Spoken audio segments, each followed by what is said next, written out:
Hello and welcome to our second session. Technically, we had a session 0, and this is our second play session of Apocalypse Keys. My name is Lowell, pronouns he, him. We are taking up with our group boots on the ground in this facility. This is Division HQ Base 0001. And they have been dispatched to deal with a particular door of power, a particular harbinger. They don't know who the harbinger is right now. They don't know exactly what constitutes this door of power, but it has to be dealt with. The thing that is in this facility that is worrying to people is an artifact called the First Door. We saw last time that the door has corrupted some people left behind. We saw them in the form of these howlers that attacked. We'll come back to that in a bit. The group doesn't have a great briefing on who and what they're after for some reason.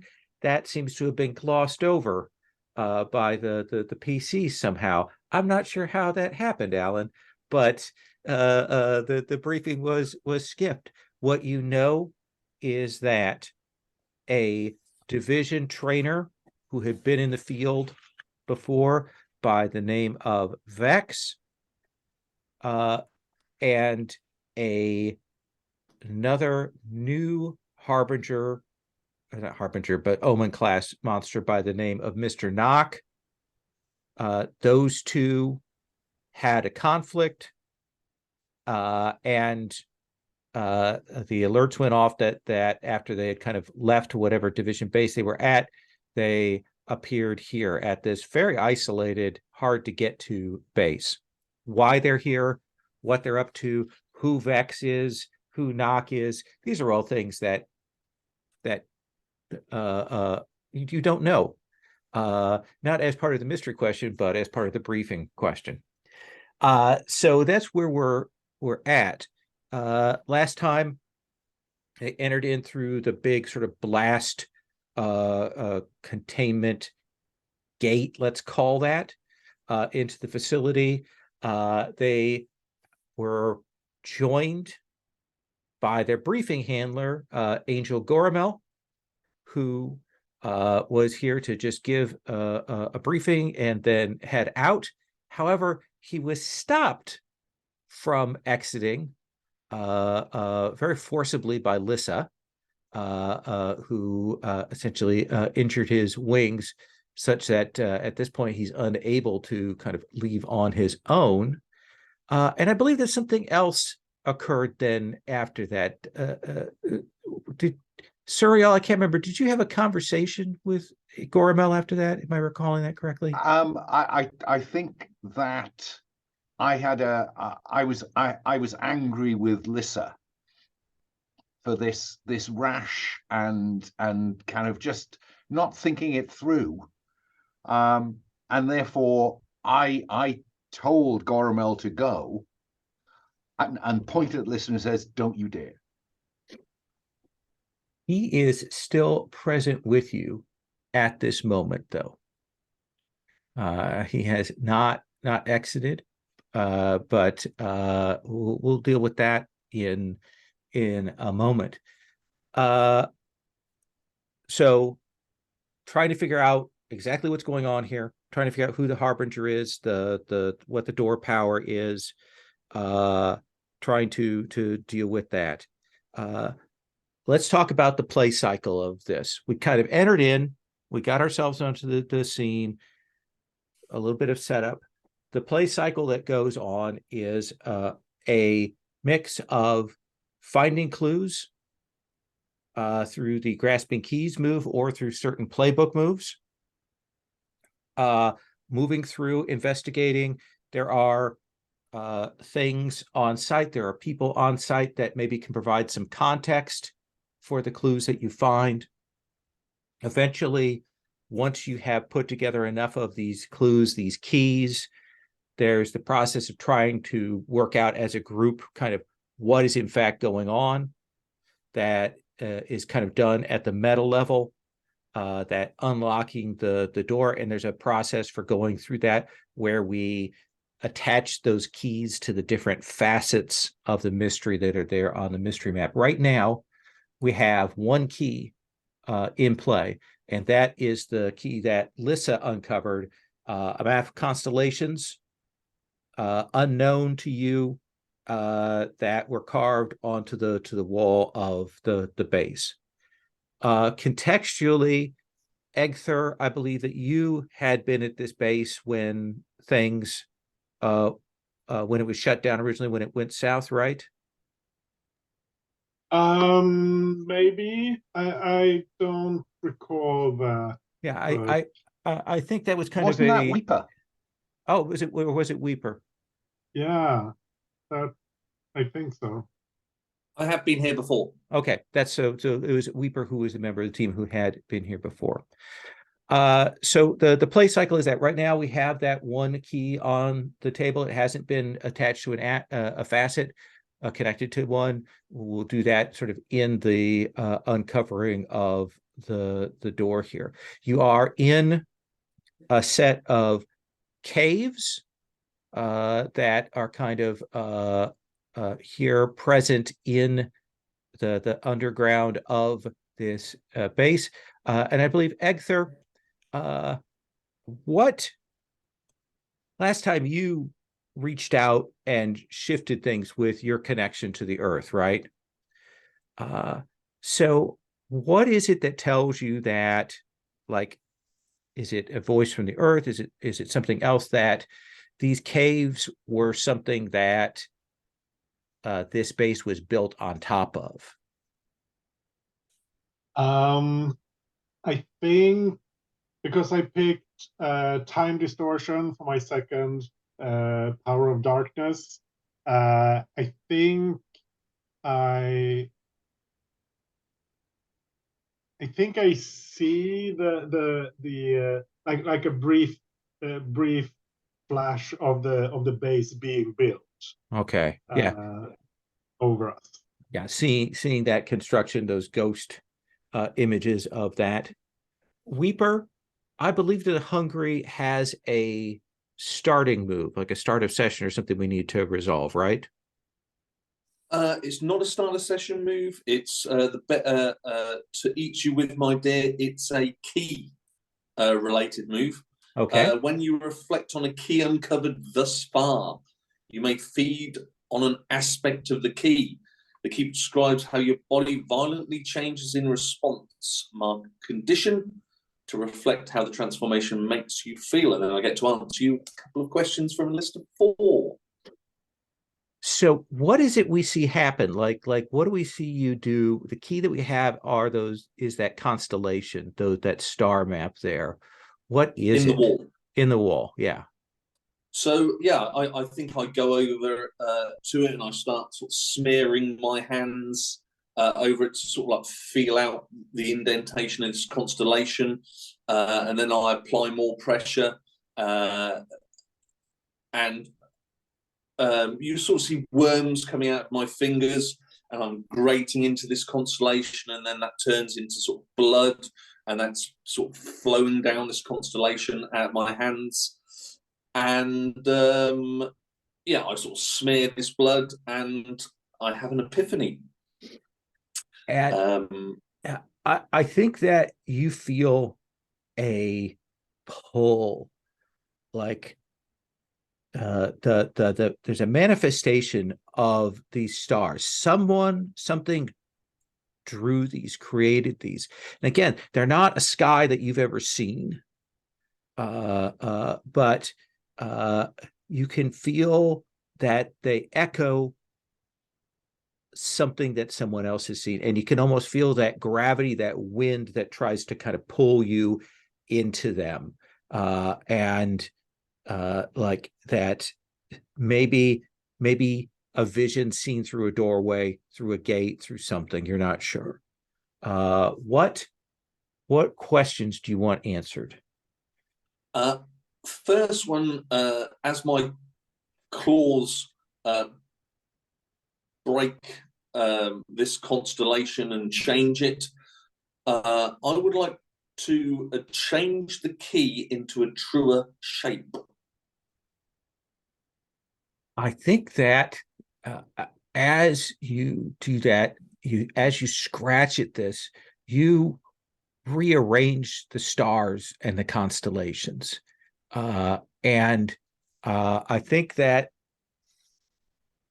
as you do that, you realize that rather than kind of being a flat like sky, the constellations and all of this kind of circle around this dead, empty center. A void. Excellent. And I think as my blood fuses with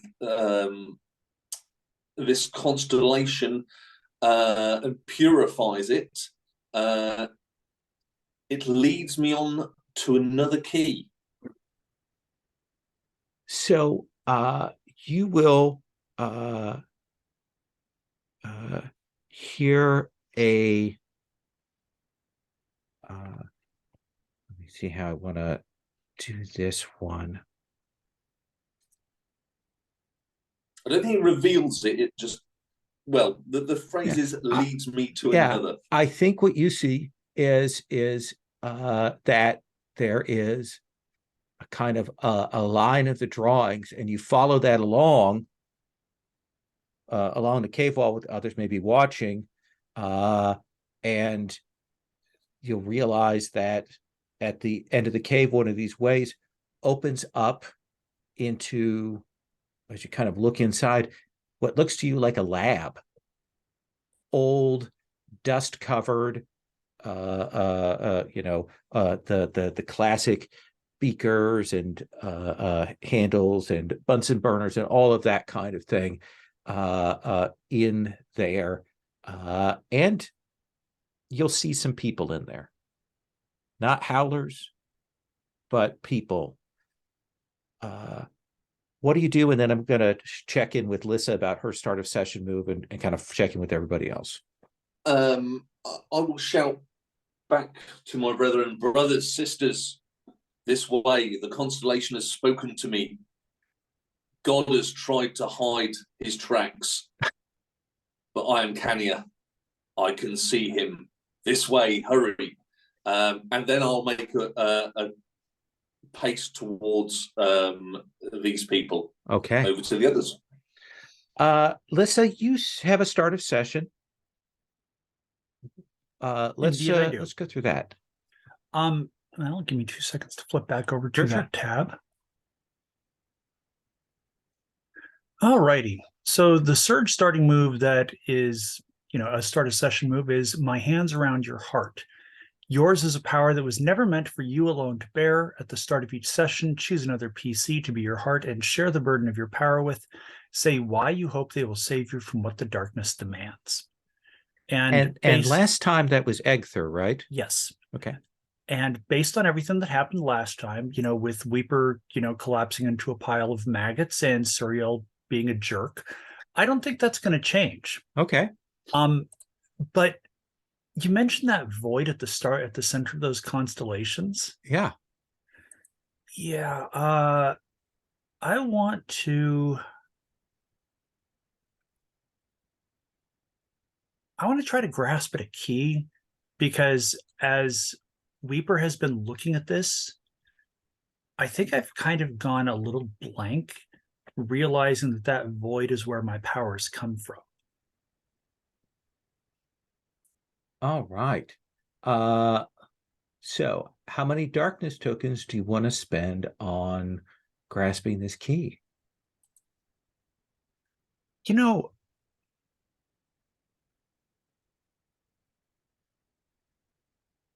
I'm going to be reasonable this time around, and I'm just going to spend 3. Okay. I was looking at it, it's like, do I want to spend all 6? Nah. So I think that you can only spend 3. I think 3 is the maximum that you can spend at any one time. Is it? I think so, but okay. I will take a look again. me pull up the dice room so I have that. Yeah, I'm doing the same thing right now. So there's 3.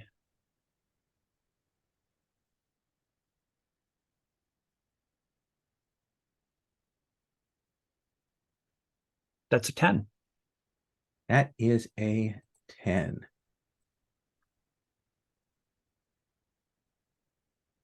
And that's right in the sweet spot. Absolutely. Let me look here at this.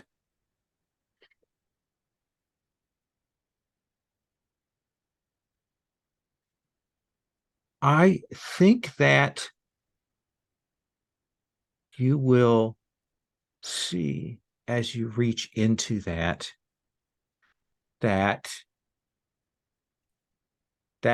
void that was kind of hidden away here is a manifestation of something about this base, like a void, a symbol, a sign of something else that is present, like a bleed through in reality from that. And I think you will realize that it's showing you that somewhere here on the base, they have an aspect of death itself captured, categorized, labeled, stored away. But you can't keep that entirely hidden, and that's what that void bleed through is. Does that seem fair? I mean, not to death, but to me as a player, sure. Okay. Suriel, Weeper calls for you to go that way, but you also see that Lissa has wandered over to this bloody, weird, changed constellation map and is staring hard at this like deep blackness at the center. You've seen, there's that paint that they have that is the absolute utter dark paint. That center looks like that, like you feel like you could just reach through into the darkness of it. What do you do, Suriel? I reach through into the darkness. Because if that's where power lies, that's where I need to be. So what is it you're trying to do? I think I want to suck the energy out of it. Okay. I'm thinking of soul venom here. Okay. And that's one of your powers, or are you have It's a one of my particular powers. move that you're invoking on this? No, all my moves are really people related. Okay. So it seems like you're trying to reach through to grab something, right? Like Yes. that's your goal here? Yeah, it seems to be power through darkness would seem to be when you push the limits of your supernatural powers, strain into extraordinary or avert imminent danger, spend darkness tokens and roll. Yeah. How many darkness tokens do you want to spend? Well, if you're saying 3's the maximum, yeah, I will spend 3. Okay. So go ahead and roll, and then we'll talk about your torn between in a moment. Oh, that's a 5 plus 3 is 8. 8. Wow. Dicing with So death. I think you do reach in and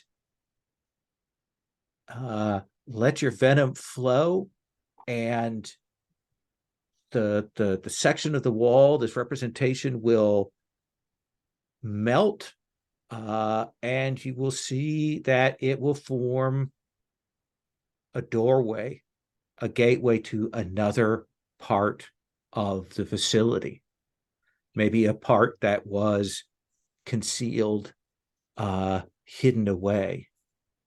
And I think from down darkened hallways, you'll hear someone weeping.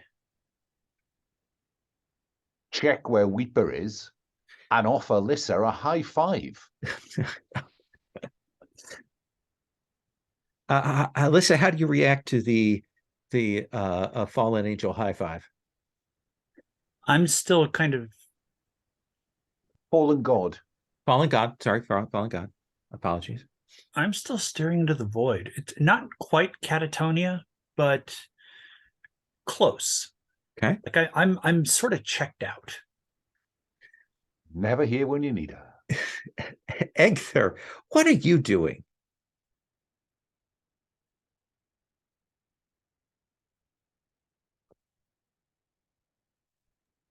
I think like Weeper is going off in his direction, and Lissa and Suriel both seem fixated on this this void. I think I'm going to lean into one of my darkness tokens things and react with doubt or confusion.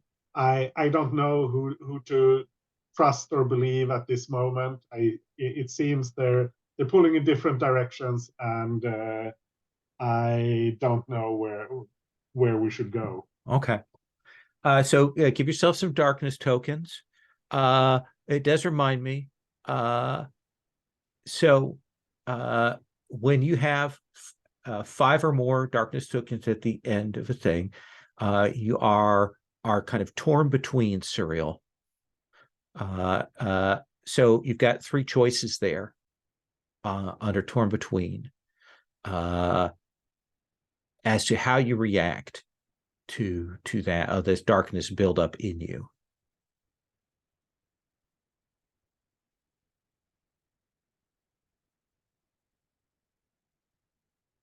You are muted if you're saying something. So, is there a bond I want to spend?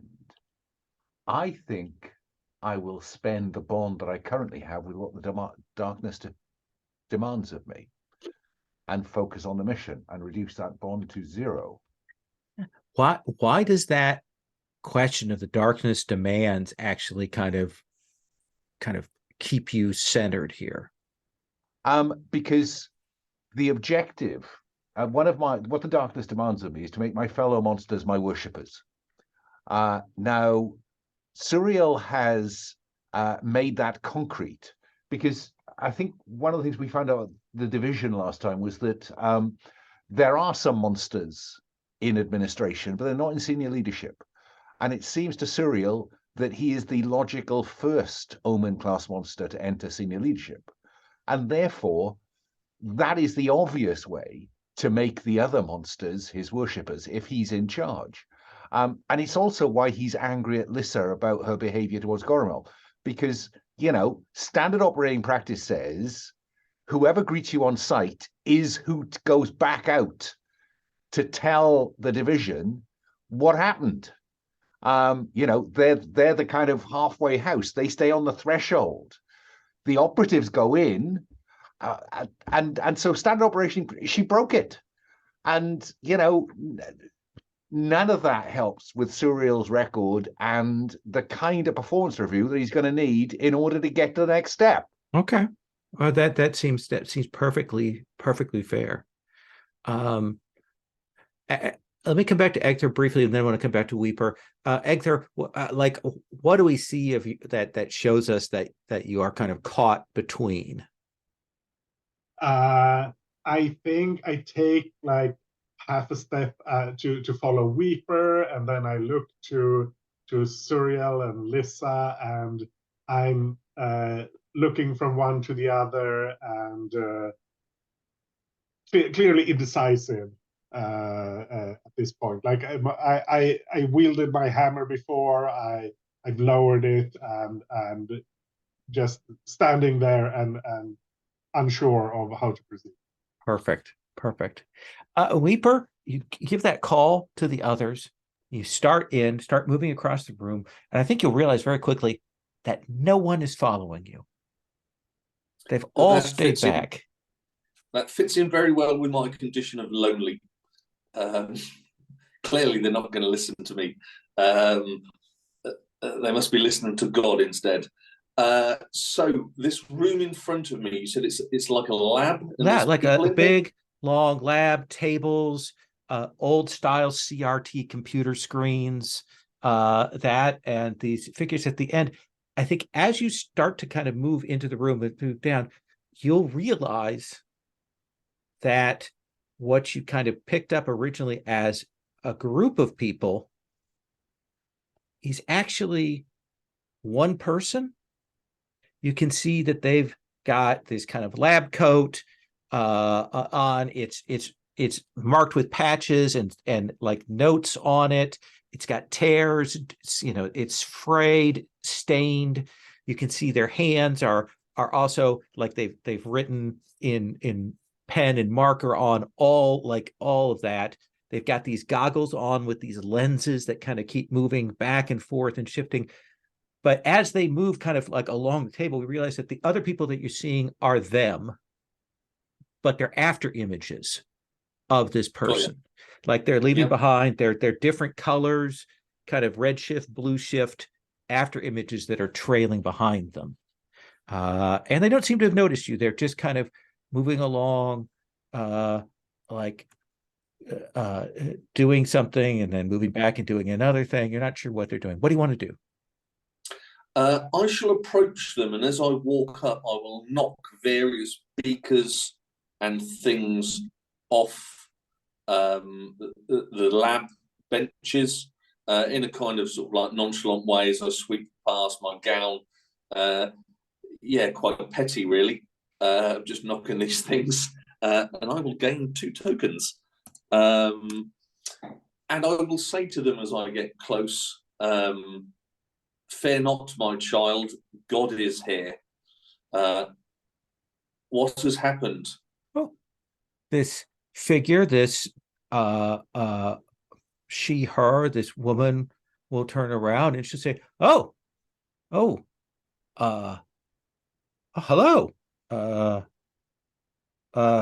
It's been a while, I think. Has it been? Since we've had people through. Did you see Abraham on the way in? No. Are you are you one person or many things all bunched together? Are you a hive mind, or are you a thing, or a person? This is very interesting. I can see you kind of wriggling there. I am a person. And you? You're not imaginary though, right? I'm not imaginary. Who are you? She pauses. I think they call me the professor. Professor? Yes. Have you sinned, Professor? I don't have a working definition of sin anymore, I don't think. And you'll see her kind of look at her hands, like this is a question you put to her, so she goes to look at this, and like these are clearly marks and memories. You can see that it's a palimpsest of those, like layers and layers of magic marker and permanent marker and that kind of thing. And she goes, I don't think so. Let me find out, and I will clasp her hands in mine. Okay. And I would like to activate a move. What move is that? The gnawing edge of hunger. All I will right. describe as how I transform as I feed upon her and spend darkness tokens to roll. How are you transforming as you grasp a hold of them and you go to drain? I think the worms will begin to wriggle out of my flesh and sort of start embedding in her hands. And then more will start coming in the opposite direction. As if I send in 5 and 50 return. Okay. How many do you want to spend? Of darkness I'd like tokens? to spend 2. 2. Go ahead and roll.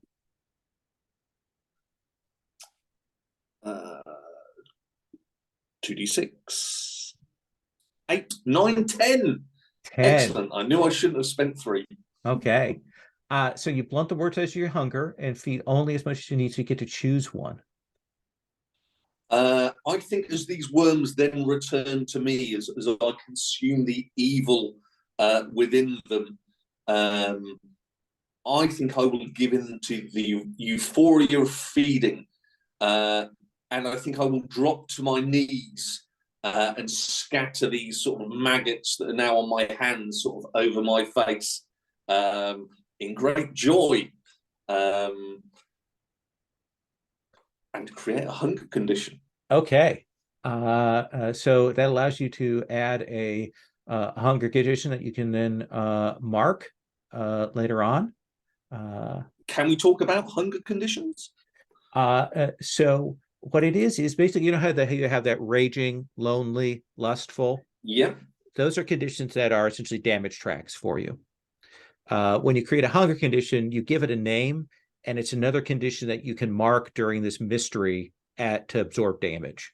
So what do you think? What kind of like emotion or aspect is it tied to? But before you do that, let me describe what this feels like. I think as you reach out and touch and those things go in, you can feel that two things. One, that as much as anything, you're feeling the atmosphere and the power and the channel of whatever this first door is, the power that's twisted those howlers. Like that's part of the energy that's coursing through the professor. And like her form gives you a way to kind of feed on that because she's a husk. She's dead. As far as like you kind of try to reach for life force and you realize that she's not alive. It is just this place that is animating her. So what do you want to call that condition? I was going to go for euphoric. I think based on what I've sort of got from her, I'm going to go for confused. Yeah, she looks down as the worms crawl out, and that's a very striking approach. Kind of nods at you, kind of unreactive to your monstrous state. We'll have to show that to some other people. Indeed, my child. Now, I mean, this may not apply to her, but when I do feed on people, it leaves them in an uncontrollable addiction to pleasure or pain. But as she's not really here, is that really applicable? Yeah, it feels to me like it isn't. Like I think maybe her lack of reaction to that, her lack of adaptation, that may be a clue to you about her nature as well, tells you that she is definitively bad. And maybe you can feel that she's trapped in a loop. She's probably died multiple times in here, and this place doesn't let her go. Let me come back to Lissa and Suriel out there while Weeper has kind of vanished from your sight. Lissa, Suriel has given you the high five. This darkness has opened up in the side of this place. What do you want to do?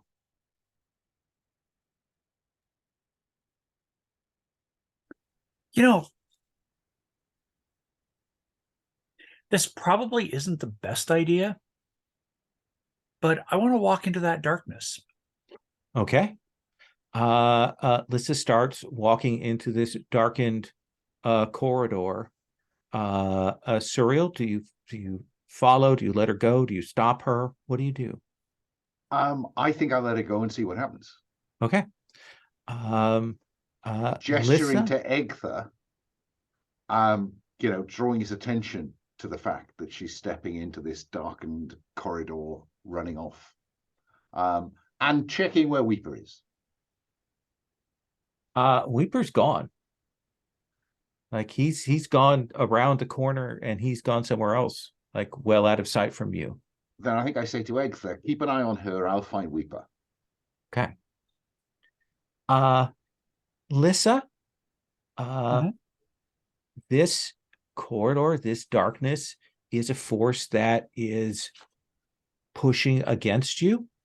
I don't like that. Choice. Do you want to stop moving, or do you want to try to push yourself to move through? Mm-hmm.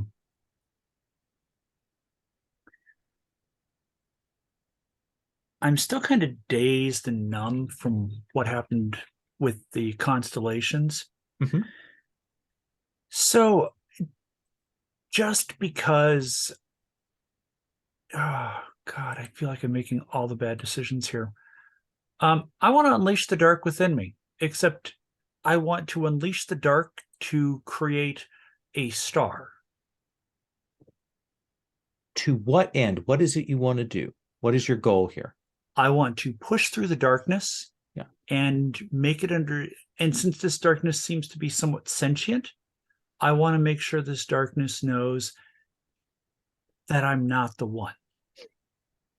well, let's Give have trouble you, to others, this, not to me. Yeah, this definitely feels like power through darkness. How much do you want to spend on that? I will spend 3 tokens on that. Okay.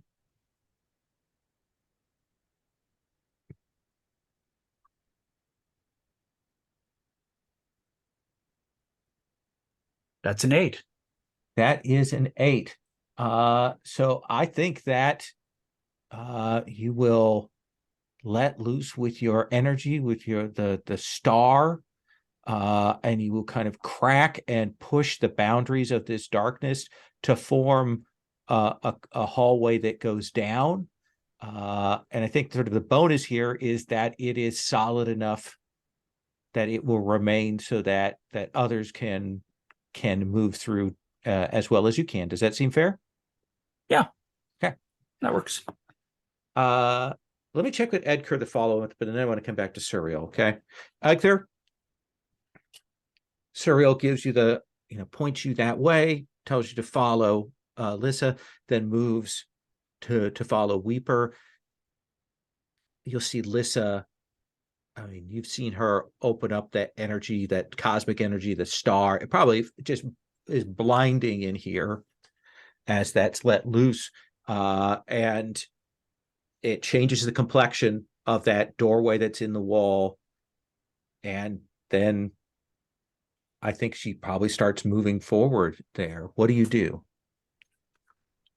Yeah, I kind of shrug, with a bit of annoyance at Suriel taking charge, but I'm also kind of used to it. Uh, and yeah, I am concerned about Lissa, so I will follow her Okay. forward. And she's still in kind of a daze, and the two of you will go down. It's not steps, but it's definitely a slope downwards, and it's almost like her emission of that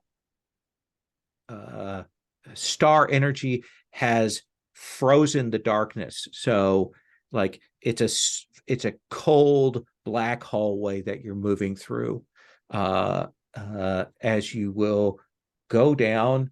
And I think the two of you will find yourselves in what you're guessing must have at one point been the nerve center of this, like big metal boxes, reel to reel tapes, running classic, lots of what would have been blinking lights and things. We are very much in, Captain America Civil War, in that sort of Hydra based kind of style, old style computing. There are tapes, there are punch cards, there are CRTs, and everything is just, covered in dust. Egther, as the two of you step in, you'll see that a couple of these like computer screens are still going. And you will see that there's like a last command blinking on the screen here. What does it say there that makes you uncomfortable or disturbed or frightened? Ooh. I want to say that it's,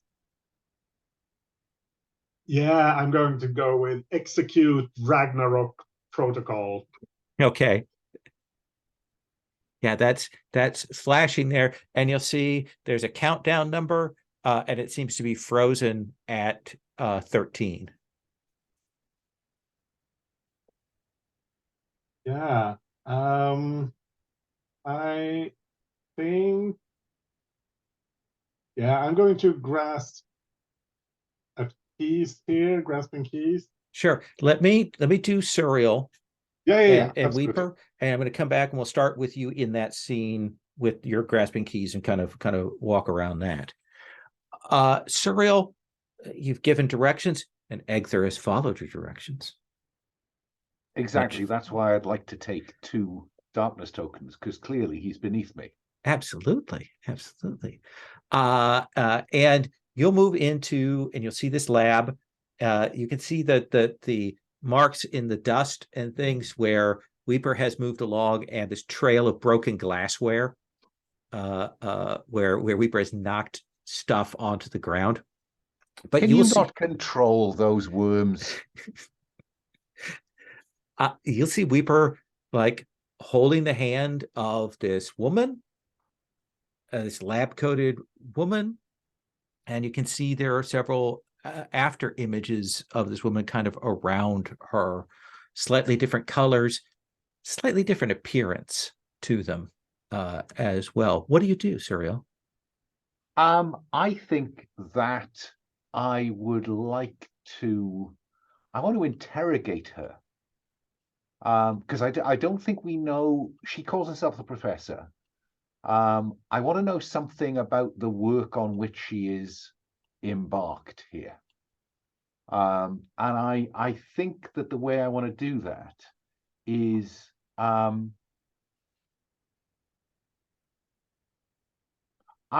call me master. Okay. How you mesmerize onlooking PCs with your faded power. And there's just that one of my powers of darkness is fey glamour. And I think I just up it a little bit. Which it doesn't have to go far up compared to a bag of worms. Right. In True. terms of her experience of new visitors. So yeah, I think that I up the glamour a little and say something like project report. Let's have you roll. How many do you want to spend on that? I'll spend 3 on that, please. Take down to 4. Okay. 4 and 3 is 7. 7. But I do have a move called Honey Tongue and Clouded Minds. When you choose to unleash the dark through lies. Right. No, I have not unleashed the dark. No. So your options here are to take the 7 or burn a bond to push it up to 8. Yeah. I can't think narratively. It doesn't make sense to burn a bond with either Egther or Lissa or Gazamak, my nemesis, and I don't have one with Weeper. So I think I'm stuck on a 7. Why don't you mark a ruin? Will do. And I think as you see Weeper and this woman kind of talking, you kind of move forward. I think that one of the after images, like they're all standing there and they're all echoing her movements and things, and almost like mirrors, but then one of them stops and looks at you. And it goes, I'm very happy that you came. It's not the voice of Gazamak, is it? No, it's the voice of this place. It says, I so needed what you could bring me. Come deeper.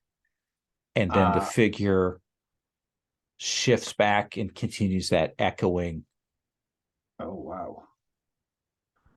Did you see that, Weeper, or is that just me?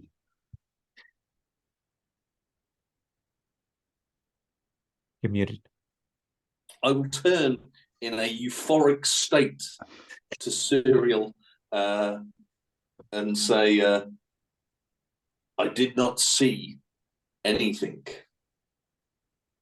I see what God does, and you are no God. Oh, that has to be worth a darkness token. Oh, for I you, think doesn't it? so. How petty.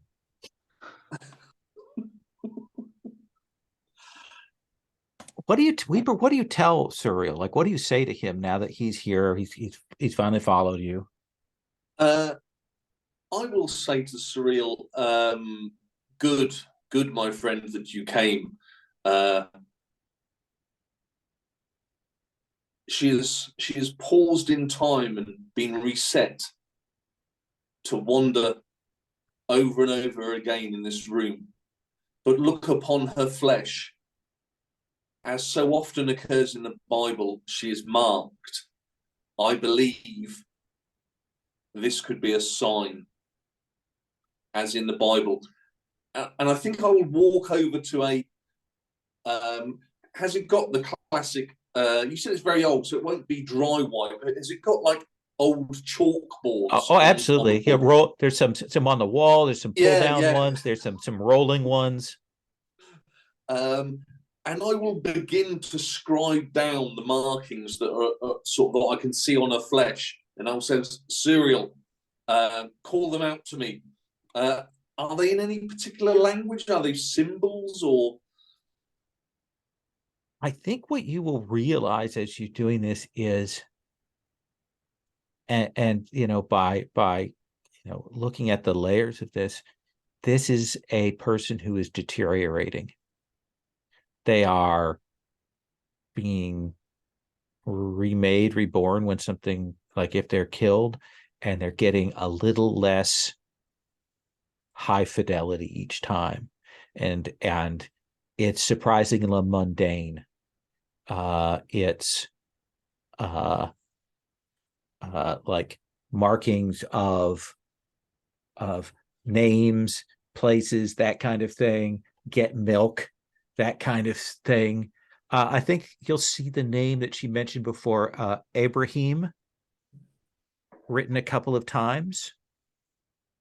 And I do think you'll see that Sarah, you'll find on like a fairly recently written one, you'll see Vex, question mark, and then knock, lost someone, question mark.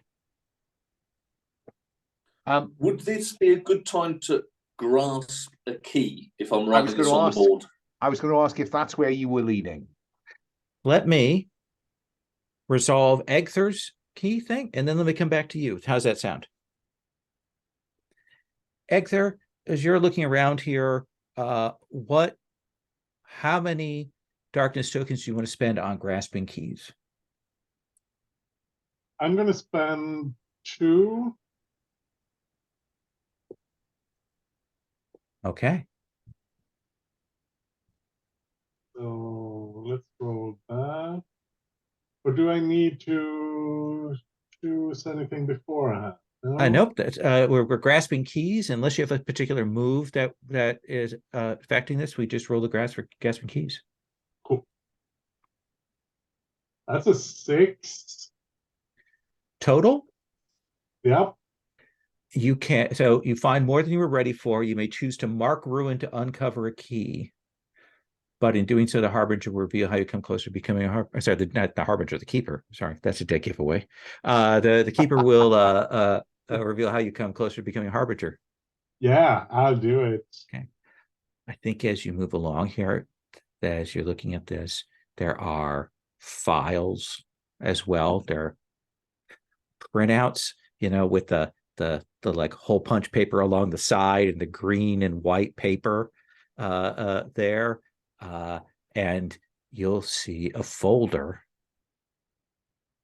one amongst many, but this one has your name on it.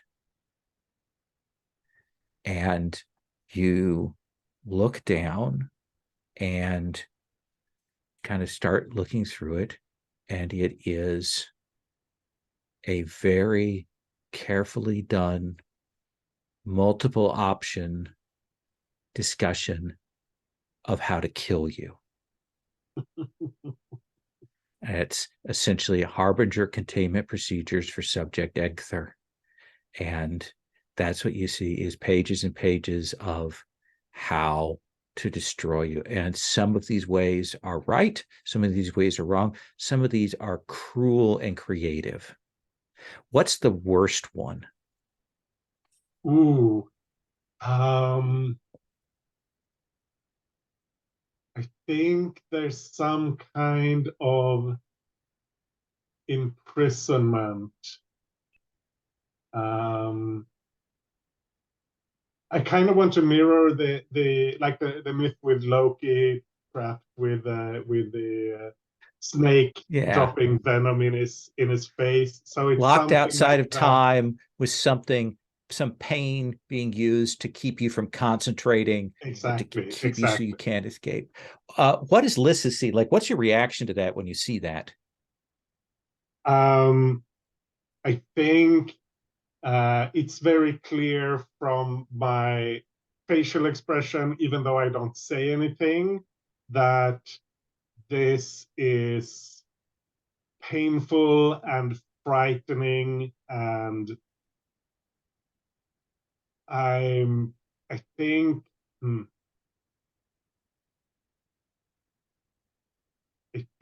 at first I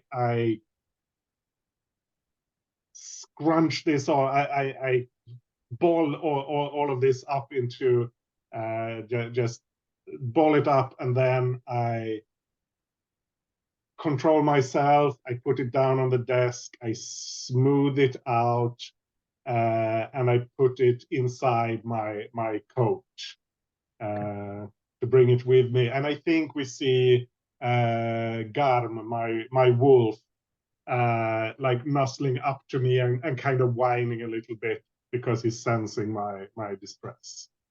So, Lissa, you've come down, you followed this path, you used the star, and you talked about being in this haze. So you in this room, you realize that kind of Egther is with you. And I think kind of when you maybe start to focus in a little bit, you turn and you see Egther like not reacting as he usually does. What do you do, Lissa?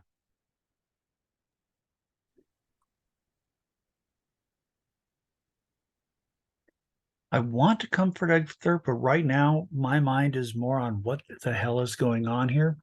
So I'd like to use my Dark Patron move. Okay. And a Harbinger has claimed that it will help me, assuring me that it is working against the other Harbingers for its own secret agenda. When you call upon your patron and tell them what you need, the Keeper will describe what you must do for the Harbinger and their agenda in return. What is it you need? I need to know what the hell is going on here, because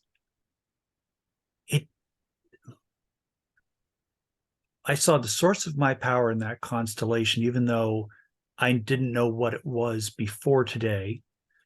Egther is clearly freaked out, which is something that never happens.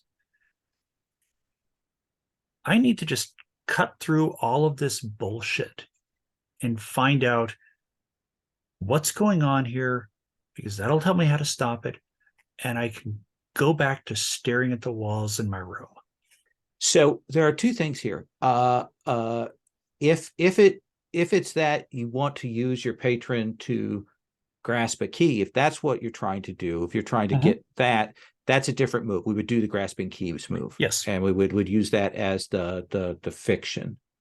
If it's something else that you want, like you want some contextual answer to something, yes. What is it you want?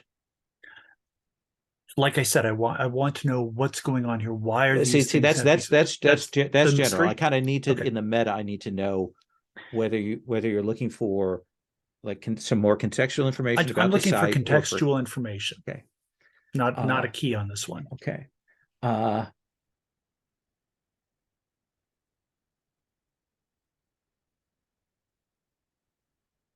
think that who is your patron? I was just going to say, I don't think we ever actually identified that. Okay. Let me do this. Let me give you a second to think about that. Sure. I want to, when we come back, I want to come to Weeper and have Weeper do the grasping keys move for that. We'll get that information on the table. Then we're going to come back to you and check in with you about your patron and resolve that. But let's take our first break here. Does that seem fair? We'll come back with Weeper after 10. Okay. So take 10 and we'll come back. You can make it look as if it was your idea. Paul reminded me that there's another start session move that we have, which is checking in on which question players want to explore. So I want to go around and do that because I have a choice of them. Make sure what people have chosen, and feel free to choose in light of what's already happened. To feel free to lean into that. Paul, what is it that you want to choose for your question? I would really like to find a willing victim to sate my hunger. Okay.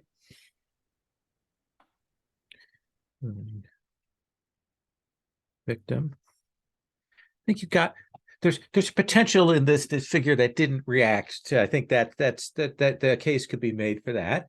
Alan? I've gone for, did you bless the weak with your immeasurable glory, with the immeasurable glory of your presence? Which is kind of a given. Yeah, fair enough. Yeah, just because you're so glorious. Lissa? Oh, I'm going to break shit. I'll just stick with collateral damage. Okay. Andish? I picked the one that was defaulted in last session and I forgot about. Did you share a story of your people and what you lost? Okay. Yeah, we're going to try to give an opportunity for the, once we get these keys in play, for the group to kind of talk with one another before we go to any other set of moves. So Weeper, we're going to start back with you though. You and Surreal are kind of working together, chalkboarding, getting this palimpsest of details from the flesh of this dead scientist, dead many times and reborn by this. How many darkness tokens do you want to spend to make this roll? 2, please. Okay. Going to the dice roller. Yep. Let's do 2d6. Ooh, 10. So that goes up to 12. That goes up to 12 unless you want to spend 2 bonds to take it down. You do have 2 bonds with me.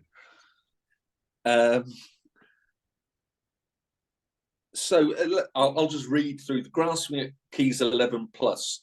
You uncover a key that has significant complication, cost, or fallout.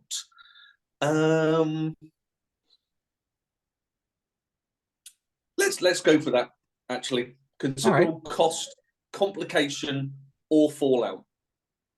Okay. Let me think of what this is here.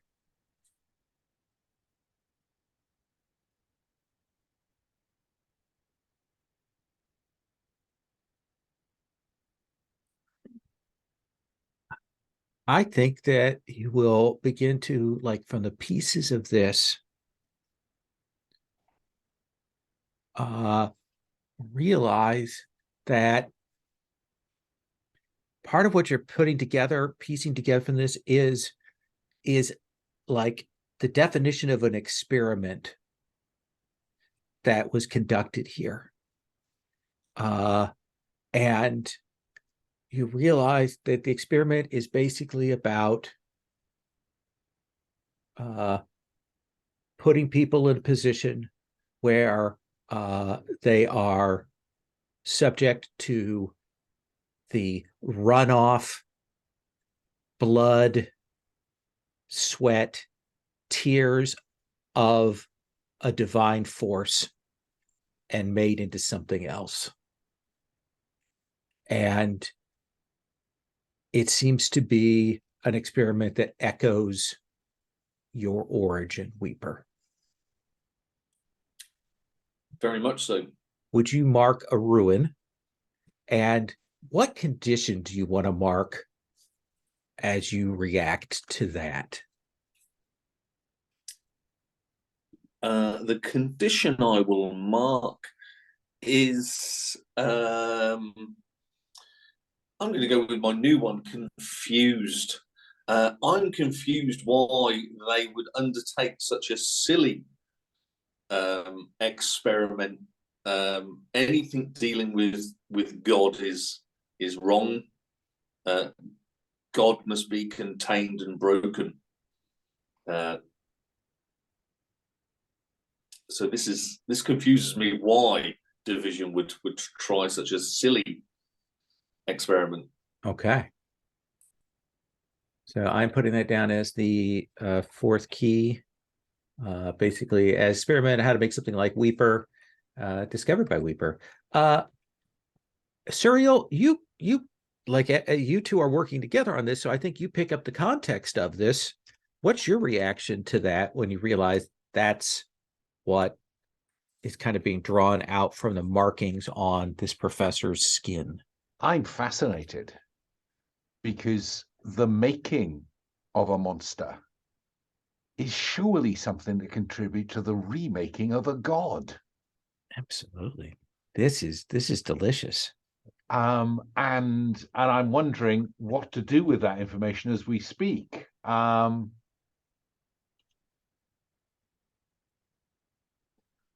think I'll reveal myself to Weeper. I will say to Weeper, don't you understand? What they were doing was planning how to remake me. And I'd like to reveal my heart and roll with, what have we got left? I think 2 tokens. Okay. 9, 10, 11. Whoops. Okay. So you have a moment of closeness, but also weakness. So Weeper, how does, when Suriel turns to you and says this with absolute like conviction, what scares you about that? I think what scares me is that he could return as a god, and that's all gods are wrong, especially false ones. Mm-hmm. So that can't happen. And what, Suriel, when you look at Weeper in this moment, as you got this, what scares you about him? That could be the form of the remaking. That's fair. Paul, how fearful have you become of them on a scale of 0 to 4? Well, he's not the true god, so I'm not going to go for 4. I'm going to go for 3. He does get a choice, doesn't he? Yeah, 0 to 4. Yeah. Or gain a bond with what the darkness demands of you. Oh yeah, so that's I'm sorry, that I thought they were both. It is one or the other. So you can either shift how many darkness tokens Suriel has, or you can gain a bond with what the darkness demands of you. Without looking at your sheet, Suriel, how many tokens are you on? Don't worry, pick one. Well, I'm going to go for my original 3. Okay. This doesn't put him into any. No, because it'll be reset to 3. Okay. So Suriel, your darkness tokens are now 3. And Suriel, Yep. which of those choices do you want? I think I want, and this is for what Weeper, what will happen to Weeper? Yes? So the first one affects the other person. The second one affects you. So it's whether you want to be generous or selfish. No, I want to be selfish. Absolutely. I thought I you am would. Suriel Gath. Selfishness is the way to improve the universe. I will gain a bond with what the darkness demands of me. Okay. because there is greater clarity in that now. All right. Let me cut away from YouTube. We'll kind of come back. Maybe we'll do a little bit of the conversation sort of in the echo of that. Lissa, who is your patron? How do you reach out to them? How do you contact them? My patron is Essien. Okay. That's Esien. And I basically have to tap into my cosmic powers and create a very tiny, like a pinpoint singularity, which, it's pinpoint, it's controlled, but still things start flying around the room and almost swirling toward it, almost like it's a tornado. Mm-hmm. And who is Essien? Essien is another harbinger. Okay. They have not A made their harbinger agenda or another Omen class monster? another harbinger. Okay. They've told me that they are working against the other harbingers for some reason. I think they told me that they prefer the world the way it is, filled with pain and misery and suffering, and to see it negated would displease them. And that's better than the other harbingers that seem to just want to destroy everything. So, better misery and suffering than nothingness, right? Yeah. And I think there is that reach out, that contact with them, that moment of time slowing down as you contact them and you ask them for aid, and they will say, I can assist you in this. Yes, we need to keep the status quo. Things need to remain as they are. I need from you, I need a drop of Suriel's blood. So I get to either mark run one ruin to agree to these terms, and I describe how Essien becomes stronger, or I mark 2 ruin to display my power to horrifying effect, instilling fear and respect in them.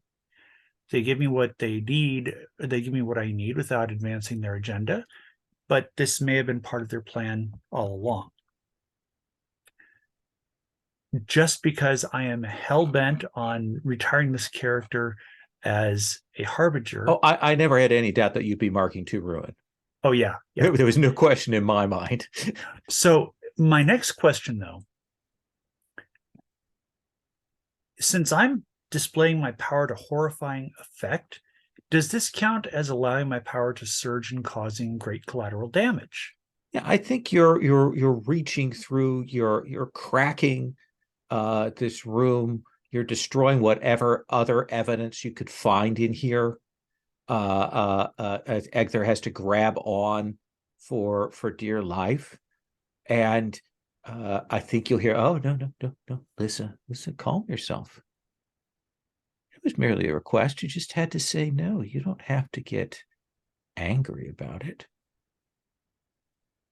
You need to remember who and what I am. I'm sorry. I clearly forgot how powerful and how clever you are. Let me tell you a story that should have been told to you before. May I? Please. I love story time. There is a Omen class monster. Let us say, for the purposes of this, that his name is Vex. And he has worked for this organization, Division, for many, many years. He has been out in the field like you and your friends many times, and he has seen many, many of his fellow agents fall, died, forgotten, gone harbinger, whatnot. And this Vex, this son of the Kraken, who hears that song at all times, is retired, made a trainer. And let us say that there is another monster, but she is not Omen class at all. Her name is Bella. And she's a monster because she has something attached to her. Let us call them Mr. Knock. And let us say that an effort is made, an attempt is made to, an experiment is made to increase Mr. Knock's power. And it succeeds. It succeeds beyond the wildest dreams of division. But there is a falling out. And Mr. Vex and this new, more powerful Mr. Knock disagree. One cannot say exactly what they disagree about, why this happens, but Vex throws Knock from the division facility, and then Vex himself vanishes. It's a trio: Bella, Knock, Vex.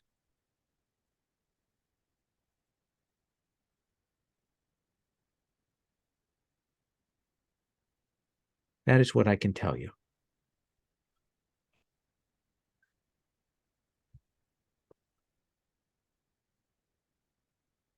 It's always so informative to speak with you. Absolutely. And I'm chagrined at my temerity in attempting to make demands of you. What foolishness on my part.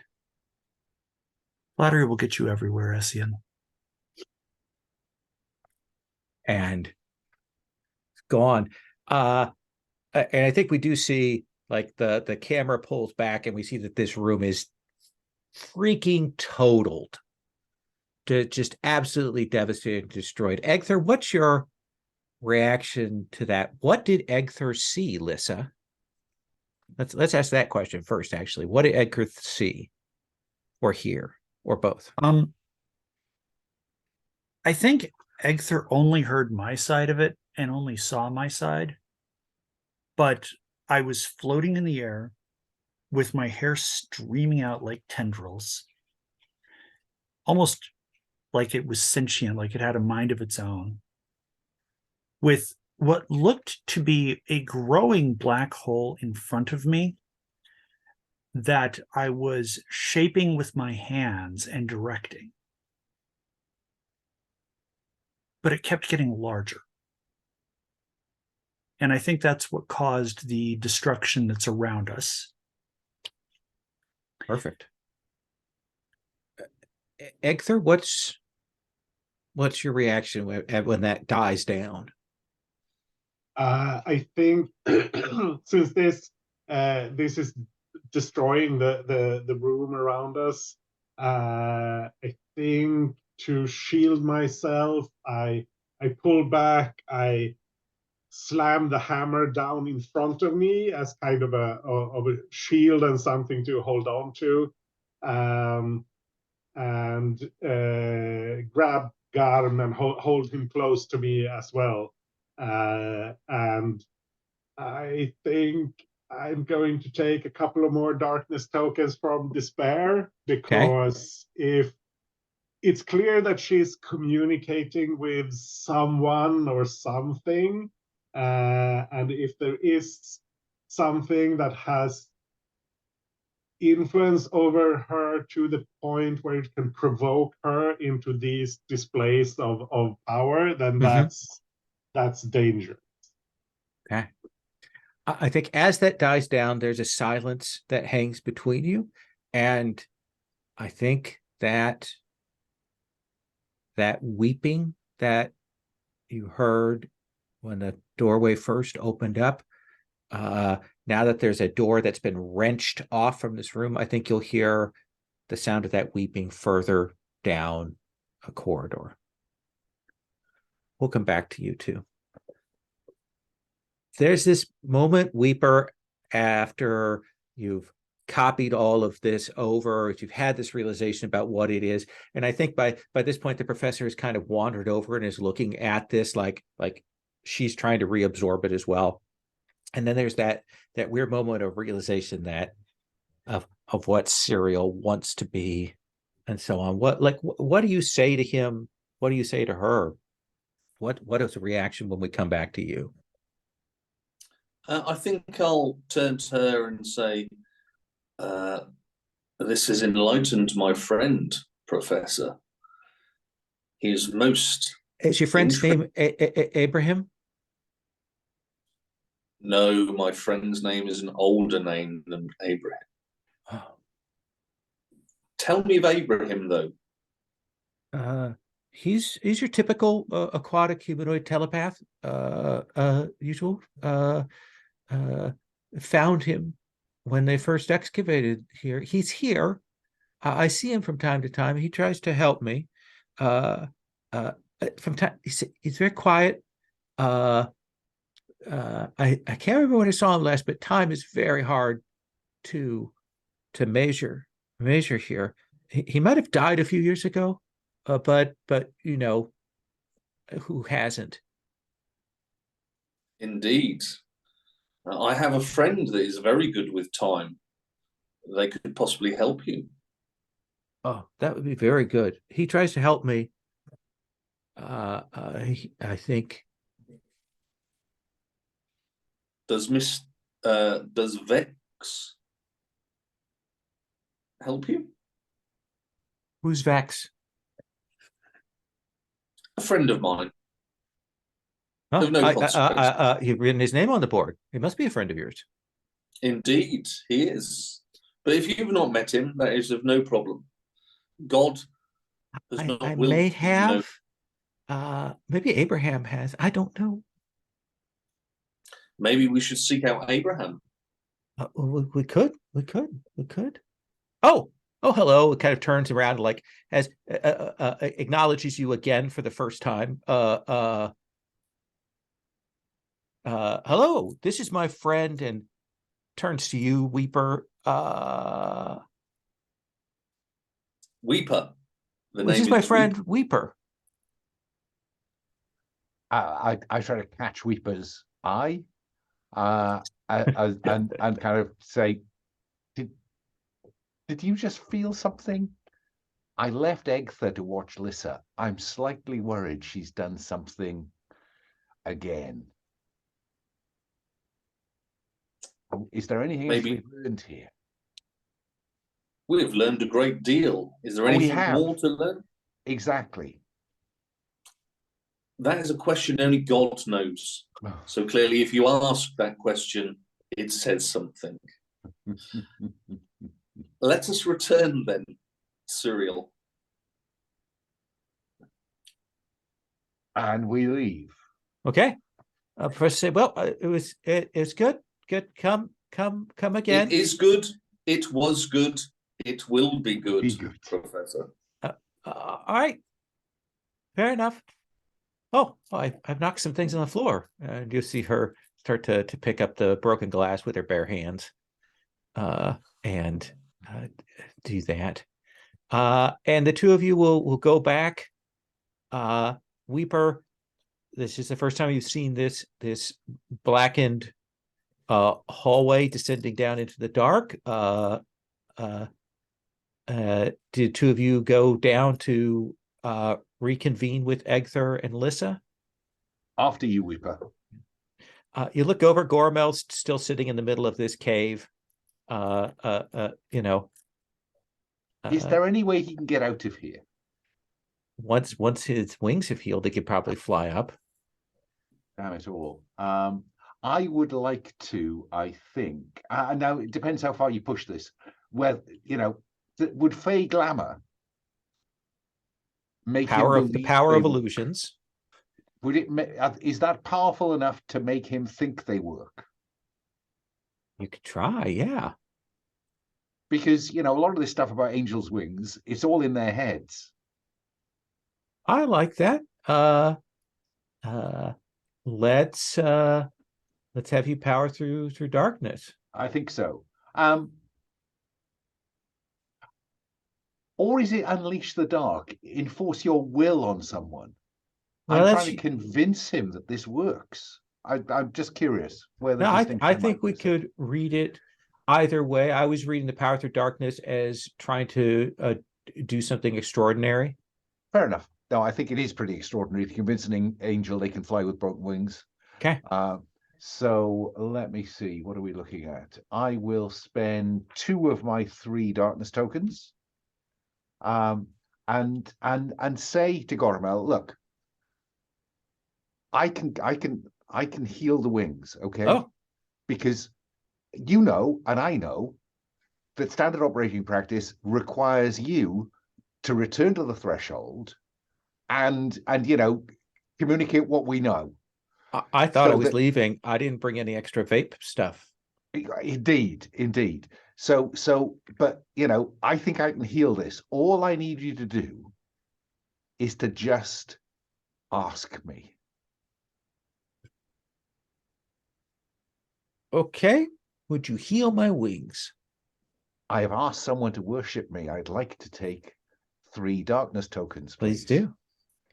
Making that 4, and then I will roll to convince him with 2 plus 2. Okay. 4 plus 2 is a 6. Okay.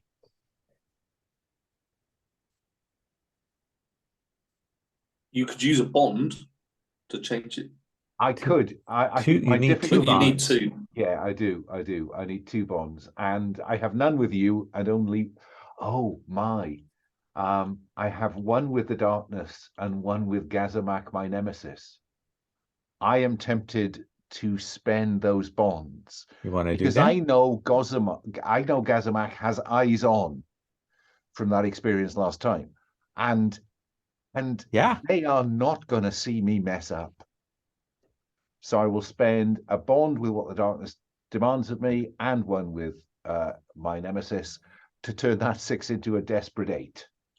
And I think there is that moment where you start out and you realize that this could go wrong, but you concentrate in, and Goramel will rise up into the air and say, "Oh, I'm a real boy," and kind of flitter out and are deposited up at the top, and he'll look down at you and will say, "I'm going to go call in." It says I choose 2 on an 8, Yeah. and I will. So I will confuse them for some time, so they won't call in for some time because they'll forget where the helicopter is, I like it. or stumble about up there. And I think, and I say, you owe me 1, and I will get what you want from them. Okay, so you're reading this as Unleash the Dark rather than Power Oh, of the sorry. Yes, I Darkness. was. But I'm very happy to go with Yeah. 8. No, from the other one. I like. I actually, what I think is, I think you will get a bond with Goramel. That we've just combined the moves. Yeah. That's fine. But Egther, Lissa, you will see Weeper and Suriel coming down this blackened corridor. And Weeper, Suriel, something has absolutely devastated this room. Just trashed. What do you mean something? It's Well, obvious. Well, to me, it's not. I'm going to act slightly confused and say, what the hell's gone on here? Damn it, Egther!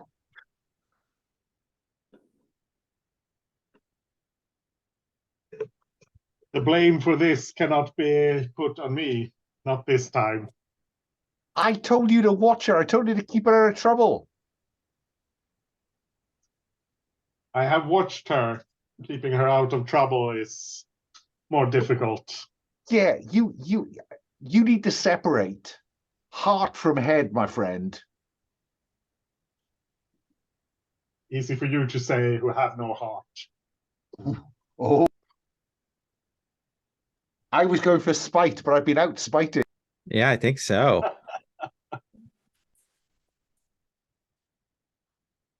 Suriel, if you keep speaking to Egther that way, they're going to be separating my boot from your ass. Why did the universe allow mortals to become empowered? Why? Because you fucked up so badly that we had to Oh. step in and fix it. Well, in all this chaos, did you learn anything, Egther?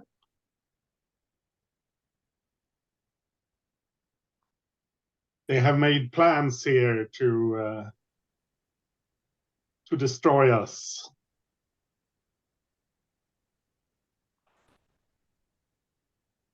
Yeah. Look, let's be honest. If you were them, wouldn't you?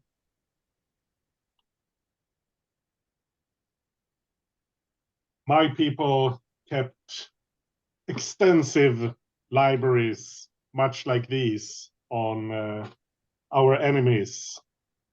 They too were destroyed, like this has been. And though we laid low many of those who stood against us, in the end, it was all for nothing. It will be the same for humanity. Yeah, remind me why there's only one of you left. I'd like to take 2 for spite, please. Now that does seem spiteful, yes. Ah, clearly you are not a god, Surreal. You do not know everything.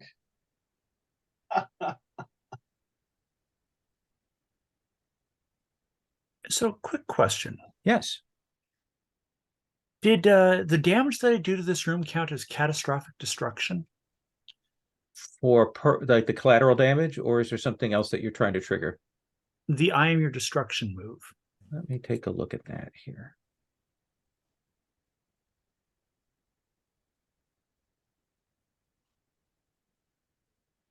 Also, I took 3 tokens for giving into my power and letting it erase my will during the conversation with Essien. Yeah. Now, I don't think that counts because I think we were resolving a different move for that. Gotcha. Okay, fair. So the 4 of you are in this broken lab. There are some other directions out from here. The doorway back up, and in the distance you can hear that weeping. Yeah, and I think I think Weeper and I should share what we've learned about this tragic triangle that seems to exist between Vex, Nock, and Bella.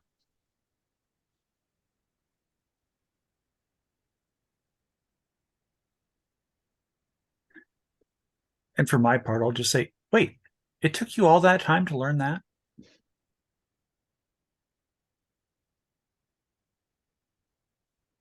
And then I think we're going to go in search of the weeping, aren't we? Yeah. Weeper, if you want to go ahead? And let's I want to talk a little bit meta here. So we've got 4 keys on the table, which we could resolve now. But I think a 5th key gives us a chance to have some more things to play around with. We can walk through that. The one person who hasn't had a chance to kind of do the uncover a key is you, Suriel. So I'd like to give us a chance to maybe like kind of frame a little bit forward so we can do that and have you play with that mechanic. Is that cool? Yeah, fine. I have to say I've been tending towards serial self-interest rather than the mission, but no, it would be nice to engage. So let me kind of frame up as the four of you move. Some of them will be more sullen or more spiteful than others in this passage, this next area.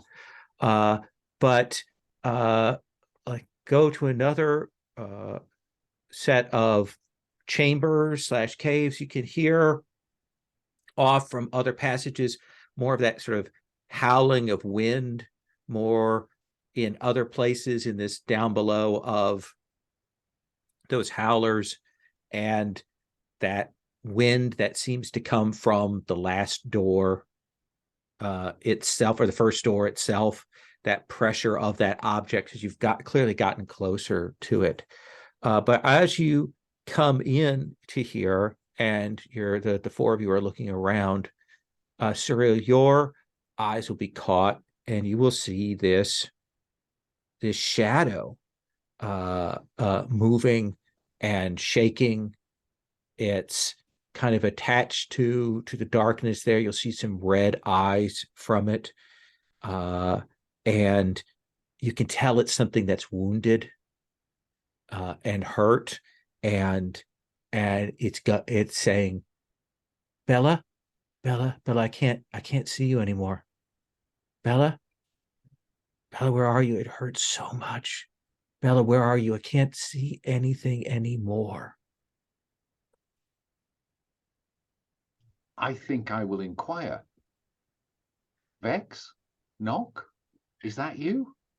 I am, I was, I will be, I am. Knock. Where's Bella? And I will use Fey Glamour to throw my voice as a whispering female. And here, and it's not Bella. It's a song, but it's not the right song. There's a song, it's singing, the door is singing, but there's others singing here. I don't know. I'm so sorry. I don't understand what has happened to me. I'm inclined to use soul venom to just reach into this shadow to get some sense of what has happened to him, what damage has been done to it. This definitely, like, we can do an uncover a key. That's, you set him up, I'll kick him towards the goal. So how many do you want to spend? Well, that's interesting, isn't it? Because what have I got in it? Oh gosh, oodles. Right, I'll spend 3, please. Okay.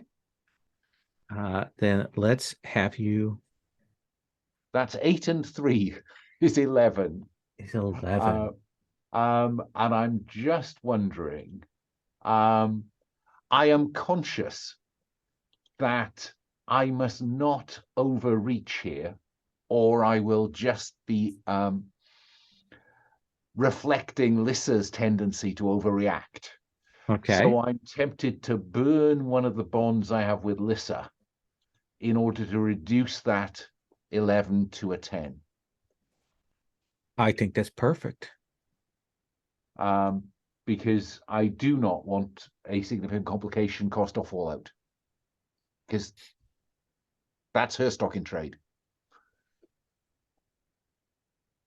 I think you will reach in and you will grasp and you will pull a fragment of the soul of this thing, of this creature. You don't know how or why yet they came here, but you can feel Bella. He's attached to Bella. Bella is her shadow. But they're now both more powerful than they were. And she's maybe 15, 16, younger than Lissa. And you see them moving through another one of these labs. I mean, you see the dust and things. So you can tell that they're moving through here. And you see Lissa stop. Not Lissa, but I think there's a moment there where you can't quite tell the difference between Bella and Lissa. And she steps over and you see she's looking at one one of those model house floor plans, like cutaway, and some papers and things. And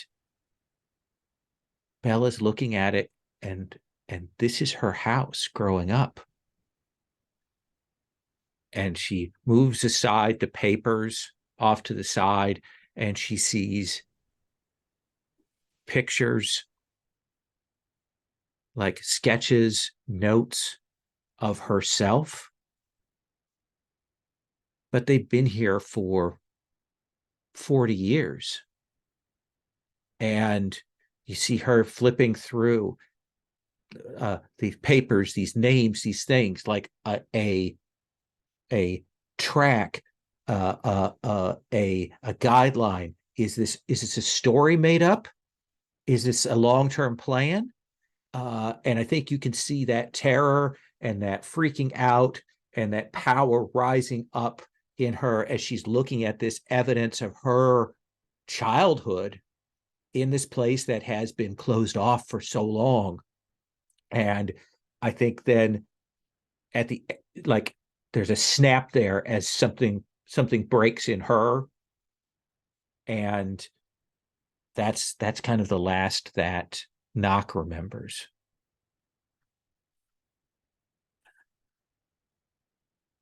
Muted. How do you want to phrase that as a Evidence of Bella's childhood, recorded decades ago.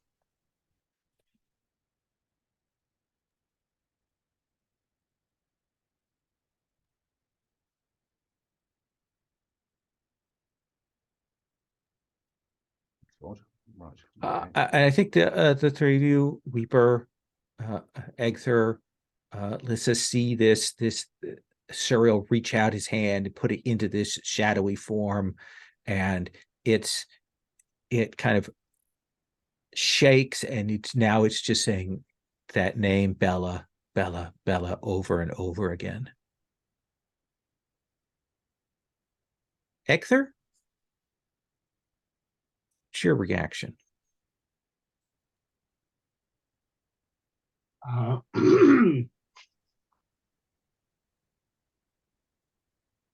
Ooh, that's a good question. I feel like there's obviously some kind of time loop or something that these echoes, these people are stuck in. Yeah. I'm tempted to use my ashes to ashes move. When you declare how the wisdom of your people may help in a situation. Because the giants know about time. We have a different perspective on time. I love it. I love it. How many darkness tokens do you want to spend? Yeah, the problem is that I've racked them up. So I'm at 8 right now. So the most you can spend is 3. We will, yeah. Once we resolve that, that'll cascade fractal into another move that will resolve after we resolve this one. Yeah, yeah. I think I'll just spend 2 anyway. Okay. So go ahead and roll. And I get a 6. So let's see. On the 7 minus, the ashes of your people demand fire and retribution. The keeper will tell you what happens next. Do you want to spend bonds? Oof. Yeah. I'm going to spend 2 of my bonds with Lissa. Okay. Because I just saw her, at least that's as it seemed to me, lose control. And right. I don't want to repeat that. So I push it to an 8. 8. So you get to choose 2. Yeah. I'm going to recognize the signs of portents hanging over your fellow monsters. Each PC gains 1 darkness token because this is clearly affecting us. The things that has been going on here. So everybody add a darkness token. We'll come back and I'm going to check in with all of you in a moment. And then recall ancient knowledge. Ask the keeper any question, they will answer it honestly and with great detail. What's your question? Well,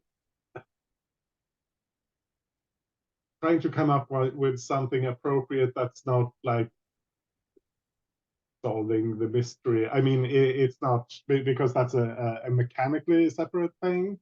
Yeah, but like whatever you ask will roll into as a like we did with Lissa, into a detail that helps contextualize your solution. Yeah. I want to know how I can resolve this this time loop and free these shadows from their loop, I guess. You have to shut the first door. It was left open. And that's what the bleed is here, is that energy from that artifact. Some have gone through, some have seen through, some have been stuck here. Those who died here can't leave. That's what's happened to everyone and everything here. And for some, their will is strong enough that they've remained somewhat whole, like the professor, but all the others are howlers. They've become other things. And the longer that the four of you stay here, the more that is pushing in on you. That door, you need to figure out what it's doing in the solution. And you know now what you need to do is you need to shut it. Like mechanically, that's a thing you have to do. Cool. So you are at 6 tokens, right? 7, because I also gain 1 from the move. So we look at torn between. When you realize this, you are torn between your monstrous nature and your human heart. What do? This is do you and there's those choices under torn between under basic moves. Ooh. Oh.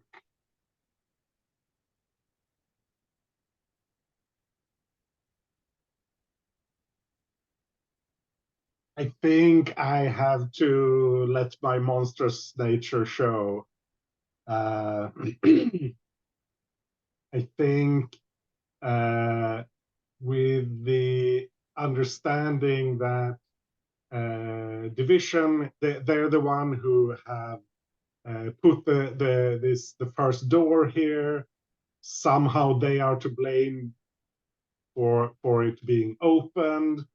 Probably in their attempts to destroy us or create new versions of us or whatever it is they've been doing here, and that's led to all the destruction here. Mm-hmm. So I think, is there something here that would represent division other than the shadows of these people? Yeah, we haven't discussed what's in the room. Like, what in this room is like a division thing that you can strike at? I think there are machines, and they're kind of a combination of scientific and occult machinery that are, and they're clearly set up like around not a bed, but like a place where a person would be put. And a lab table for a lab bed kind of thing. And you swing your hammer through that and shatter that. Mm-hmm. Weeper, this darkness kind of hits you, right? What? How many darkness stones do you have at this moment? 6. So you are also going to be torn between as Egther affects you with this. What do you want for your torn between? I will drop to my knees and pray to God. And I will conform to the pressures of humanity, because humans worship God. How do you seem more human? Is it a physical change? Is it just a spiritual change? Is it just your actions? Is your voice? Like, what is the shift there that we feel? I think it's a spiritual change. I've forsaken God for a long time, and this is me reaching out as humans do in times of need. And we don't know whether this forgiveness is a true act or not. We just see it, and so you can clear those darkness tokens. Suriel, I believe you're just at 4, right? Yes, I am, and I've put the 1 in. So, Okay. yeah. And Lissa, I believe that you are at 6, right? Yep. So what do you want for your torn between? I'm going to let my monstrous nature show and describe the damage my outburst causes and mark a ruin. And what is that? What is the damage? We see Egther smash something. What is it that you destroy in here? Realizing that this entire thing is the result of a fuck up, basically, on Division's part, and also discovering that they've been trying to figure out ways to create us and kill us and control us here. I want to let loose and just completely unleash my power. I really want to hit that "I am your destruction" mark and cause catastrophic damage. Well, that'll be a volition act. We're resolving this Okay. torn between thing here first. The walls start warping inward and bending outward, although they shouldn't be able to do that, as I basically just unleash waves of gravity. So yeah, everything, the floor starts buckling, the ceiling starts buckling. It's almost like looks a little bit like a wave pool. I think that as that destruction happens, as you're warping that, you will feel this wave of energy from the door. And the walls that have buckled are moved back into place. This table that you smashed, Egther, rises back up, that time loop effect there, and you can feel the door working. It just keeps on. Let's take 5 for our second break. Let's come back. We've got clues on the table, so this might be a good place to move to that, opening the door, how we do that hypothesis process, how we work through that. But I will give people a chance if there are other moves they want to resolve before we do that, we can do that. But let's take 5 and then we'll come back. So let's I want to check before I kind of move to the next stage. We kind of move to that. So anything anyone wants to do, like interactions with other PCs or moves that you want to make or things that are going on. I just want to check in with everybody. Suriel, you're the one who wasn't affected so deeply by Egther's actions. What is there anything you want to do? I think I look on with disdain Okay. and call them to order. Will the 3 of you get a grip? It's catching. Get a grip. Egther, what about you? Anything you want to do? What's your reaction to that? What do we see? I think at this point I am showing some more of my true, more monstrous form. Like I'm much I have grown to a larger size at least. I think the shadow behind me is massive, even though I'm myself maybe not that much bigger. And I turn on Suriel, and I am absolutely furious. It's I'm showing an anger that I don't think any of the others have seen before, and I raise my hammer, and it's with obvious restraint that I'm keeping from trying to smash him like I smashed those machines. I am nervous. I've seen what that hammer can do. So I think I'd like to create half a dozen copies of myself. Okay. That feels like a good like passive ability just to like demonstrate that a cast mirror image. Yeah. And they start moving around like the 3-cup trick. You know, it just to make reduce the chance that the hammer hits the real me. Weeper, what is your reaction to all of this?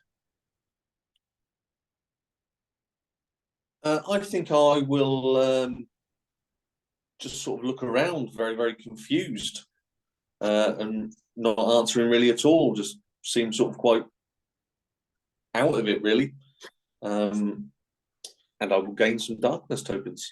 What is it you're worried about? Like, what is it that is like confusion usually comes from a degree of upset. Like what is it that's throwing you off? Well, I'm confused at what Egtha did for it to affect me. Hmm. There was no sort of physical manifestation, so I'm slightly confused why I dropped some knees and praised God. Yeah, why that emotional impact affected you? Why why you had that strong reaction? Lissa, what about you? I don't like this parlor trick that Suriel's playing. So I'm just going to start emitting light, which will pierce through the fake Suriels, just in case Egther really does want to use that hammer. And I feel like that is, scrolling here, Unleash the Dark. Does that seem reasonable? So, absolutely. So we are going into kind of a PvP conflict mode here. So I want to check in with Alan. Are you comfortable with that? We want to resolve that, move that way, or do we want to do it narratively? Okay. I mean, I'm happy to go narrative because they'll be just that. Oh, she's just never any fun. And Puckett, what is your intent here? So I don't think Egther is actually going to smash Suriel with a hammer. Mm-hmm. Much as that might please a lot of people. So I'm happy to resolve it narratively and just have the light kind of dispel or somehow pierce those copies. I'm also happy to roll. My preference would be narratively because Okay. I am like I'm good with player conflict. There's a point I have a very low tolerance for PvP. Sure. And as a GM, so just to kind of like where my thing is, especially this early on in a series. So I think narratively we see that light hit and shatter those, and I think that we don't see Egther breaks the hammer. He has the restraint. We see this go on. I think in this case, once again, Weeper is perhaps the figure with the most sort of passive sanity in the moment, right? So I think I'd like to move to the opening the door move, unlocking Doom's door. This is about working through the clues, building up a narrative, kind of backfill narrative, almost like what a GM does improvisationally, figuring out a story that fits with the narrative that gives us kind of a target to work at, like figures out, okay, who is behind this? What is the harbinger? Like, how do we deal with this? What do we think this is? And then moving to, engaging with that foe.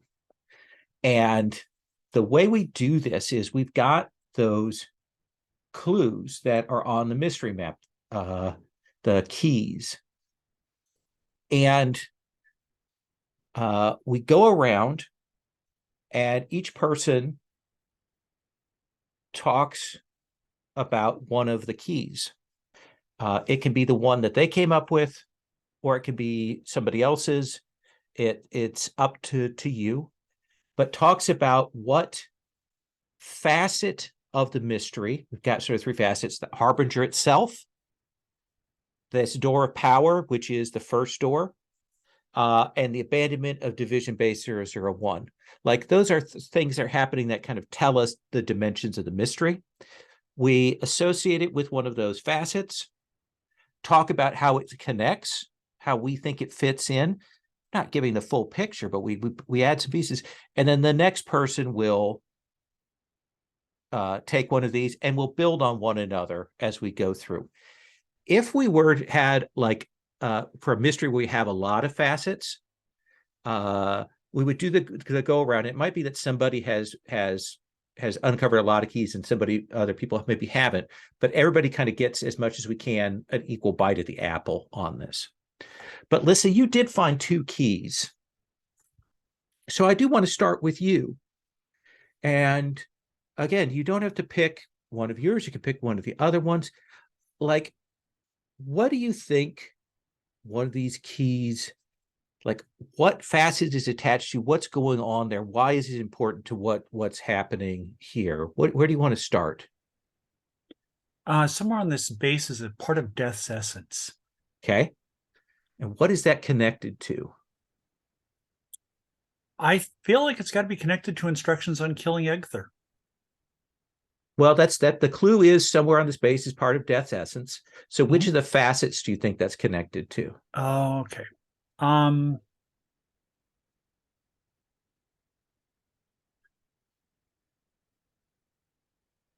Feel like it's the abandonment of division base. Okay. So what like from what you found, like what is that, now that you've seen that, what does that tell you about the abandonment? Like what's the connection there, you think? I feel like somehow that essence got loose. Okay. And they were researching how to kill things here, how to kill us here.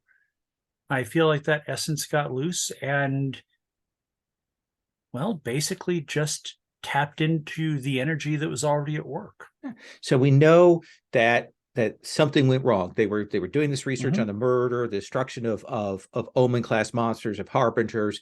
They summoned this, they had this, and that's kind of what ticked off the collapse of this. So that's at the heart of starting this. And that's why all these people keep dying over and over. Yeah. Ondish, why don't you pick one and kind of build on or kind of add on in another direction? What do you think you want to say here? I think I want to go with a map of constellations. And I think that's connected to the Harbinger. Okay. I think they are either come from or are connected to a being from some other dimension or plane of existence that relates to these constellations. So the harbinger that's here, that's causing all this, that's behind it, is something called in from beyond that has come in through some way, and is using this energy. This death's essence, this fall of the base may have contributed to that, or they may have had a hand in that, but in some way they are here, and they're alien and an outsider, an eldritch thing. Okay. Paul, what do you want to like connect up and add to our kind of story that we're building here? I'm going to go with the experiments on how to make something like Weeper. Okay. The facet of that is the door of power. And I think they're trying to, God is on the other side of the door of power, and they're trying to tap into that. So that's what makes this door power so dangerous, is it was part of that experiment. It was a way to connect up, to get this effluvium from a god to create something like you.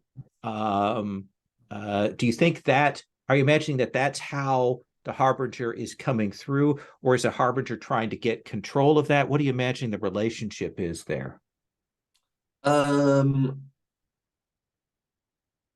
Could we have the Harbingers trying to contain it? Oh, interesting. Like it's trying to contain it, whether that means to consume it to get bigger or control. Yeah. Okay, yeah, that's a really interesting Wants the way power to, of God. yeah. Alan, got two left. Which of these do you want to connect up? Just, I need to go meta a bit for a moment. Yeah, When we absolutely. talk about the Harbinger, is there a Harbinger, or is this Harbinger related to this mystery? So there are many Harbingers. There are many Harbingers. This is the Harbinger. This is our threat. This is our big bad for this mystery. This is an outsider force that is taking advantage of the summoning of death, this experiment with Weeper, and clearly the arrival of Vex, Bella, Nock has caused some change in things. We don't know exactly how they fit into this yet. So what do you think? I think I'm going to build a bridge to instructions on killing Egtha. Okay. Because I think that the evidence of Bella's childhood recorded decades ago is evidence that Bella was not, if not actually created, genetically manipulated. She was her environment, her life was carefully channeled to make her the vessel for an essence of this Harbinger that would come through the door of power. Of the Harbinger, or of the door that they're using for the experiment? Of the door, yes. Yeah. Yes. So she is the recipient. She's on the other side of the door of power. Yeah, she was intended that this like recreation of Weeper, this was all built to do something, like she was to be the one, and something has gone wrong with that. Yes. Or that experiment got abandoned, and now this other thing has happened. I think that makes sense. And conceivably, what was going wrong was the fact that the Harbinger, as Paula suggested, is trying to hang on, channel, manage that, and they are a jealous god. Yeah, I like that. Puckett, do you want to connect the last piece here? The last one I see is instructions on killing Egther.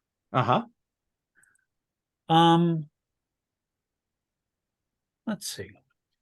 Yeah, which of those facets do you think that connects most up to? What does that tell us about what's happened here?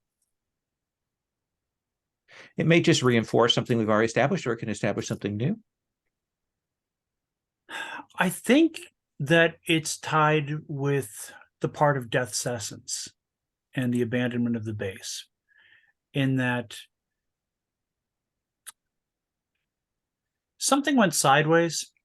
Maybe Death got loose. Maybe Death wasn't thrilled about being kept captive, but they were trying to extract information from Death about how to kill Egther. Oh, okay. That explains the whole Project Ragnarok and all of that stuff. Like that ties in.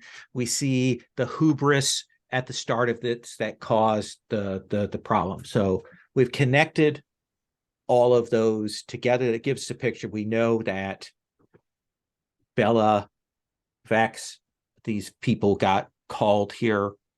The Harbinger attempting to draw things here to allow them to contain and consume that door power. That door power, both horrible in terms of what it has done to this base, but also, its own power.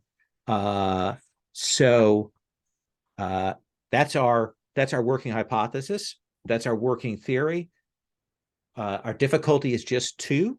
We've got 5 keys that we've associated with it. So someone is going to roll with a +3. Who would like to do that?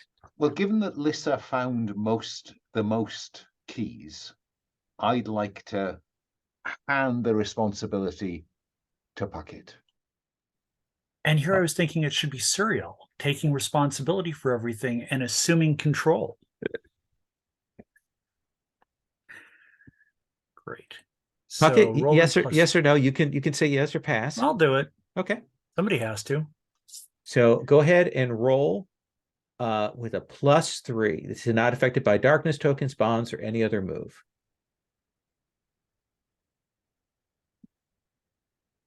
That's a 14. That is a 14.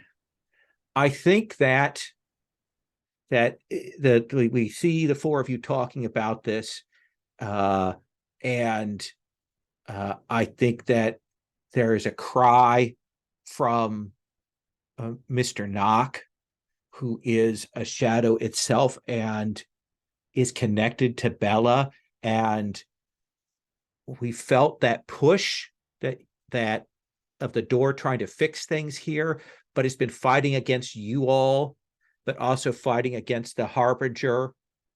And now the Harbinger is starting to consume the door. And I think that we see Mr. Knock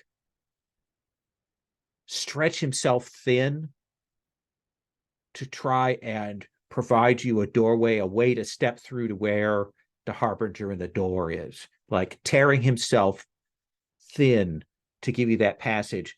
Egther, what is the space? What is the scene where the door is that you can see through the like gossamer thin shadowy self of Mr. Knock destroying himself? Like what is the scene? Is it another cave? Is it an alien landscape? Is it a lab? Like what is it?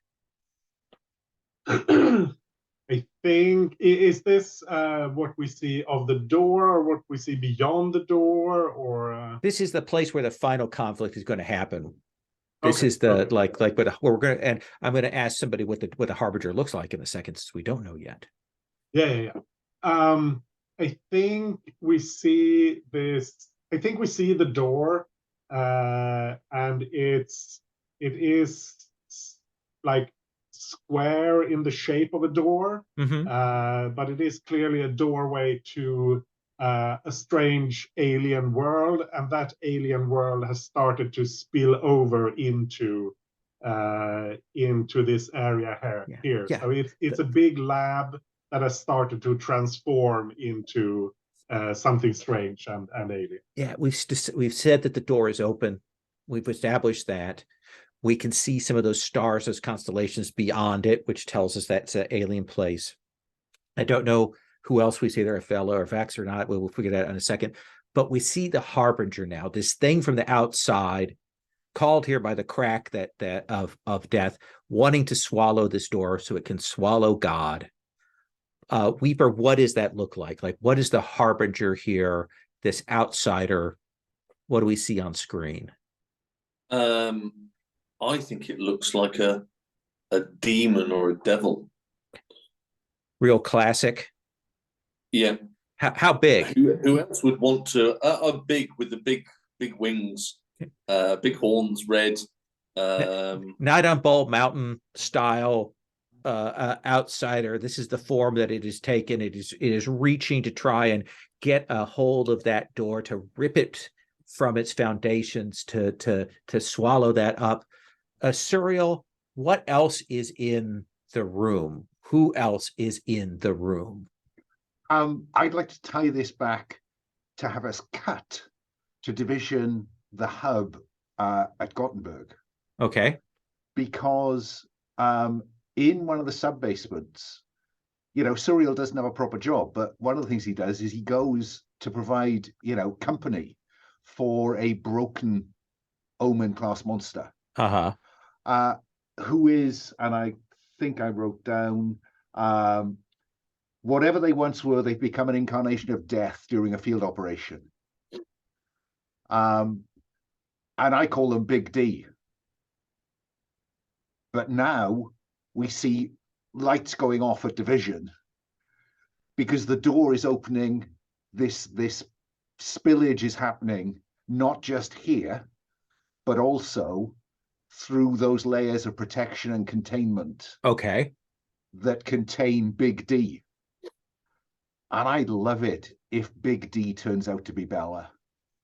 Yeah, I think there is this yanking through. I think a little bit like the after images of our professor, and maybe even the professor is Bella as well, that we see these images of Big D, of Bella, of the professor, all of those images pulling from that sort of red blue shift gravitational thing, getting drawn in here, being pulled, all of the possibilities into one figure that's getting dragged towards the door, getting dragged towards this consumption. What else do we see in this room, Lissa?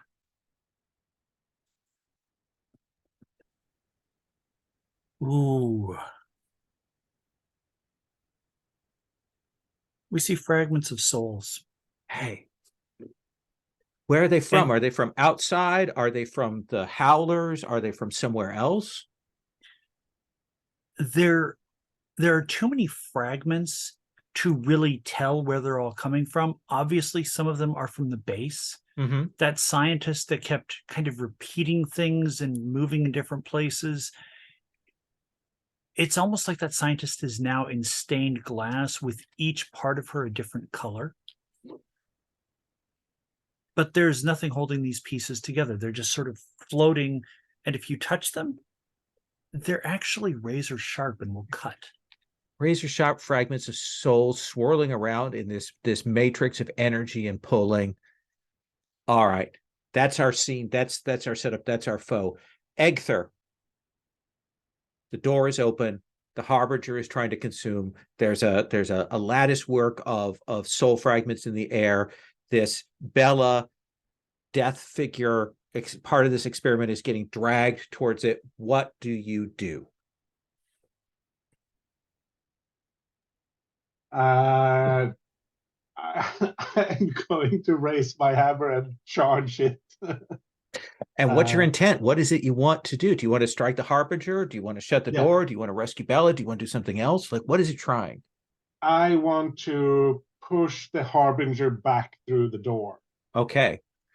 So that feels like you are trying to unleash the dark, like you're trying to affect this thing, to keep it from doing it, and to cause it effect. So how many tokens do you want to spend? Let's see. I am at 7, so I'm going to spend 3. Okay. And I think I need to read my move here because, sorry, this was Unleash the Dark. Yeah, Right? unless you have a basic a player book move that does it. I have a playbook move that relates to it. I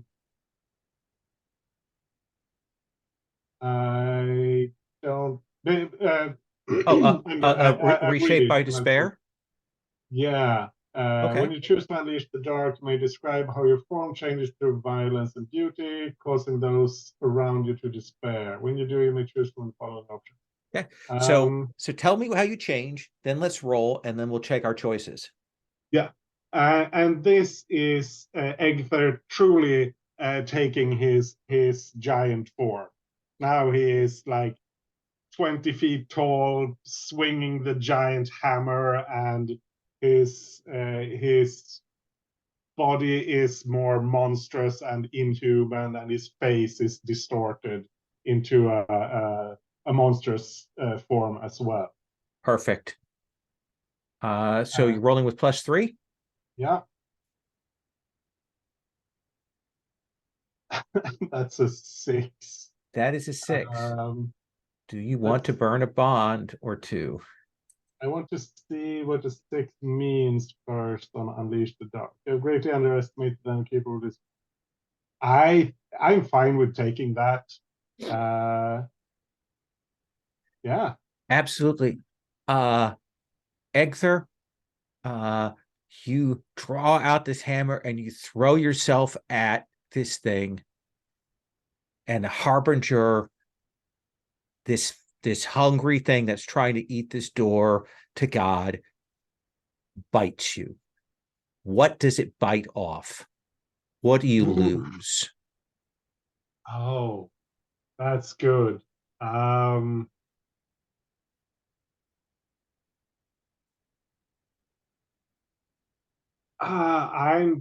Ooh, I think losing a hand is a cool thing. It's classic Norse. Yeah, yeah, very. Usually it's a wolf who does it, but whatever. Sorry. That's okay. Okay. Yeah. Yeah, I throw myself at it and it grabs me and I try to push it away with my hand while I'm raising the hammer and it just bites down on my hand and rips it off. Rips your hand off painfully. That flings you away, marked to ruin. That means I'm at 5 ruin. Does something happen immediately or is that at the end of the session? Usually I would resolve that at the end of session. Cool. So Weeper, you see this happen, like in the spate of this thing swallowing Bella, this figure forming and getting dragged in. The door is open. Egther leaps forward and that chomp as this demon bites off Egther's hand and spits his body across the floor. Sorry, I'm also supposed to choose one of the things from Reshaped by Oh Despair. yeah. Let's resolve that too. I think, and this is like everything. I guess this is everyone around me. It says causing those around you to despair. And I think gain their fear and loathing is what feels appropriate here. I do think there's your reaction. All of you feel like this god Egther is potent and powerful, and this thing bites his hand off with seemingly no effort. Weeper, what do you do? I'm going to be horrendously petty and say, ladies first. So handing the moment to Lissa. Lissa, what do you do? Soul stuff in the air, this demon moving towards the door open and causing this damage, this Bella, this experiment getting dragged towards this. What do you do? This thing just bit off Egther's hand. Yes, it did. I like Egther. He's like the only one who's actively nice to me. I'm just going to go apeshit. Okay. And I'm going to unleash the darkness. I'm going to have absolutely no concern about what happens as long as I take this Harbinger out. Okay. And I'm spending 3 darkness tokens to do it. So I have a sneaking suspicion that Unleash the Dark is the move here, unless it's I don't know. Should it be Power Through Darkness? No, I think this is Unleash the Dark. If you're trying to like, what are you trying to affect? Like I need you to specify like what you're attacking. Is it attacking this Harbinger? Yes. Okay. In that case, yeah, I think we're Unleash the Dark. You're trying to enforce your will on it, affect it, right? Yep. Okay. Sounds good to me. Spending 3. Go ahead and roll. All right. 2d6.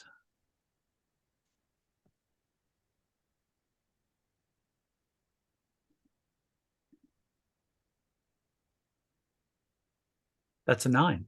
So that is a 9. That is right in the sweet spot. Choose 2. All righty. I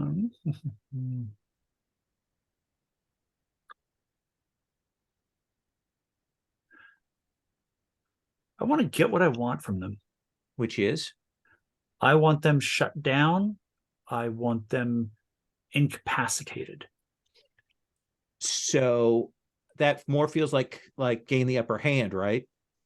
Yeah, I think so. Okay. And in the process, I think the other one that I want to do is do conditions actually actually inflict the conditions so you can take him out? Yeah, I was going to ask about that. If Yeah. yeah. In that case, yeah, let's inflict that condition. And What does it look like when you push them back, when you push them away from this door and get them in a weakened position? What do we see happen? I think you see something on the face of this entity that looks kind of like surprise, maybe even shock. But what do we see you do? Like, what is it? What is the effect? What is the visual we see for your powers being unleashed here? Oh, mhm. I'm glowing. And there's this radiating calm light, like you might see off of a distant star. At least that's what Suriel and Weeper and Egther and Bella see. Mm-hmm. It's almost calming. Like, for once, I seem to be in control of things. I mean, I'm obviously using my powers, but I think probably to Suriel's surprise, I'm focused. I mean, Perfect. Suriel still has both of his hands, for example. But this thing is not seeing the calmness; it is seeing the full extent of your powers, and it is Seeing absolute rage, and it's the equivalent of looking at a star from, you know, half a kilometer away. Yeah, it's unexpected. It's trying to eat God, but this was not what it was looking or expected for. Weeper, what do you do? I will reach into my bag of goodies and pull out some of the nails that were used to nail Jesus to the cross. Okay. So this is our holy arsenal move. Indeed.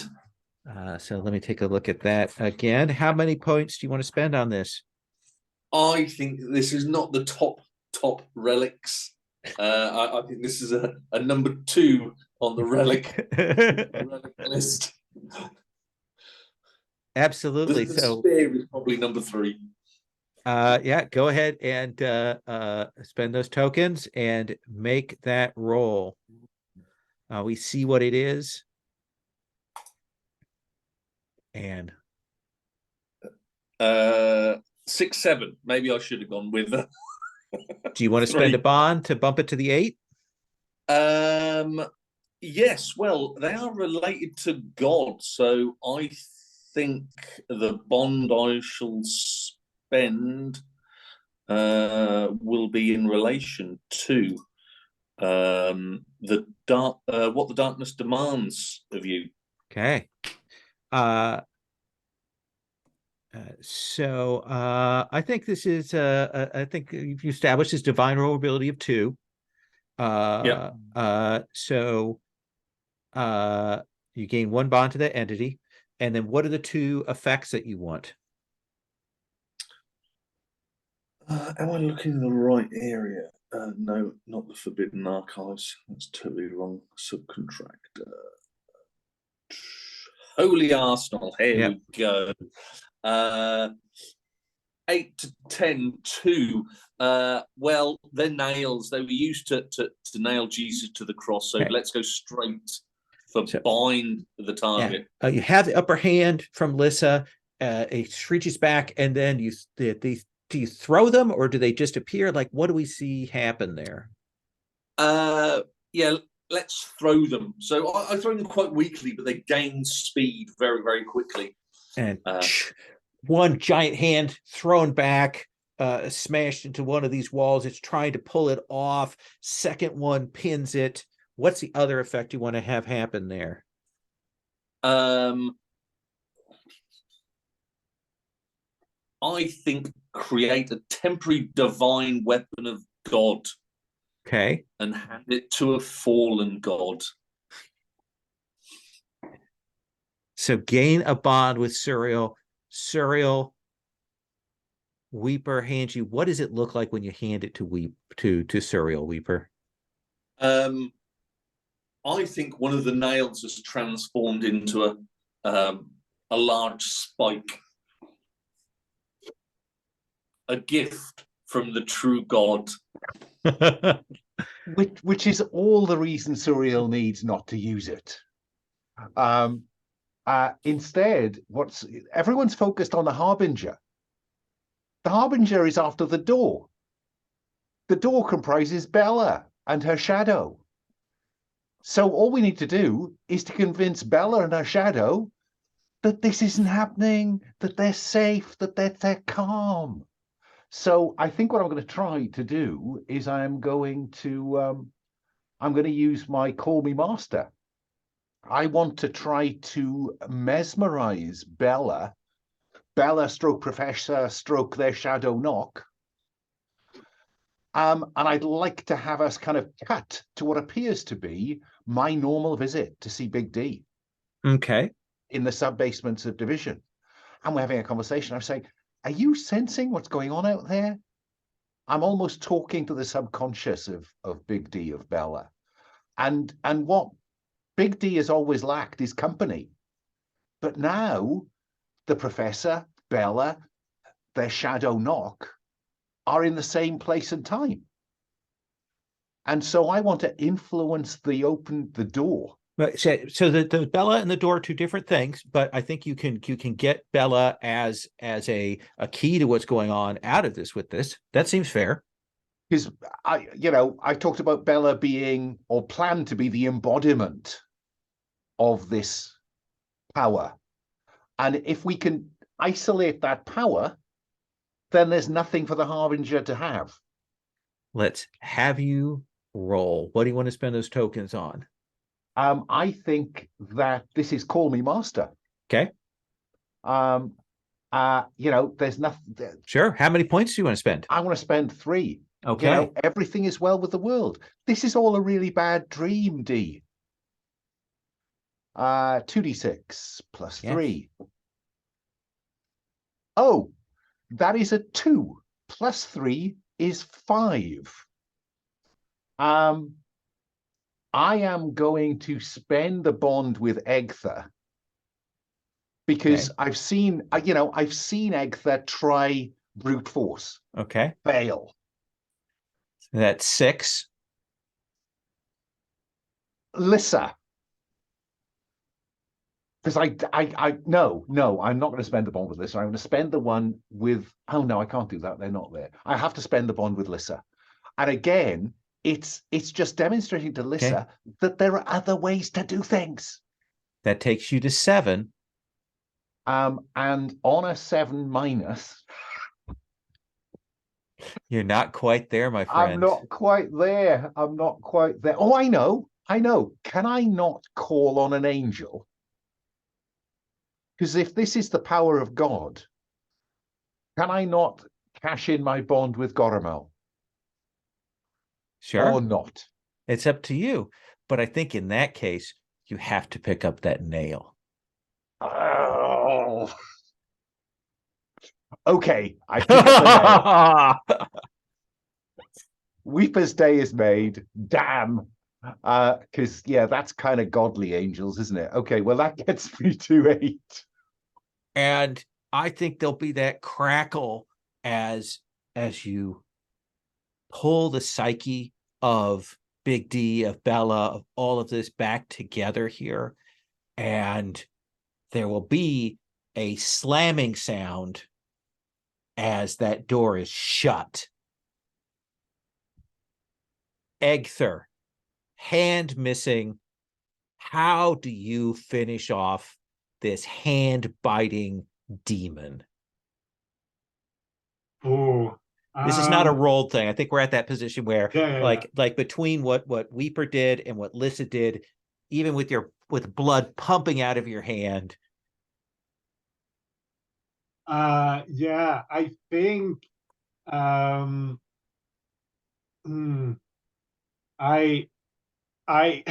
I shove the stump of my hand down its throat and then bash it with a hammer and just keep hitting it as it stumbles backwards. Yeah, you use And, that stump to yeah. hold its head in place so it can't reel back, and it's hammer and tongs. It's bloody work.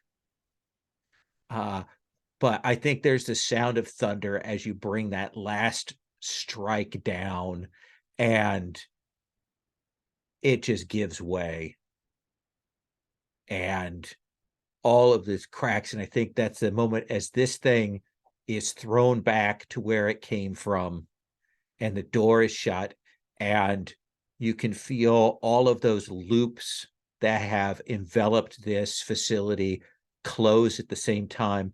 Bella vanishes.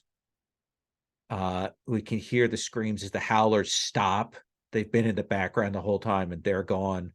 And I think there is a montage of you having to get out of this place because the door is the only thing holding it together after all of the damage there. There's probably some Lissa, I imagine, tunneling out with your powers, and people rushing out with the collapse here.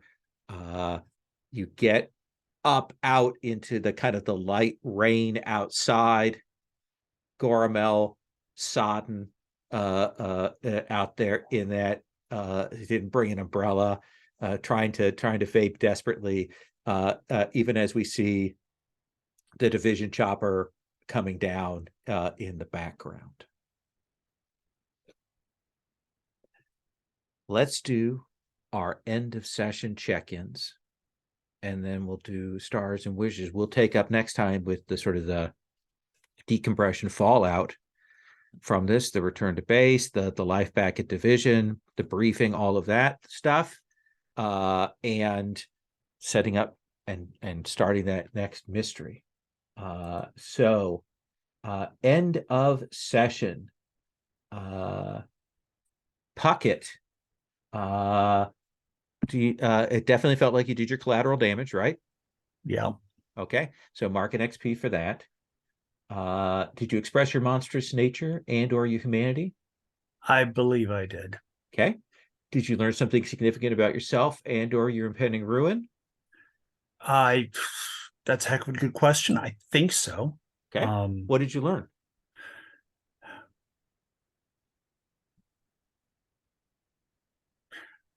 Do you think I it's learned that I Ison, get. like that was illustrated on screen? Beg pardon? You brought in the character of Ison. Do you think that's what was learned here? That's something I also thought, that it could be how protective I feel about Egther. Okay. Yeah. So mark an XP for that. And did you learn something significant about a fellow monster? Oh, poor Suriel. He'll just do whatever, won't you? So yeah, I think we learned something significant about a fellow monster. What did you learn? Suriel may be a god, but still needs the help of the god that Weeper believes in. Interesting. I like that. Ondish, did you answer your question, the question from your pick? Yeah, I talked about the my people, our Yeah. archives on our enemies. Perfect. So mark an XP for that. Did you express your monstrous nature and or humanity? Yeah, I think I did. Oh yeah. XP for that. Did you learn something significant about yourself and or your impending ruin?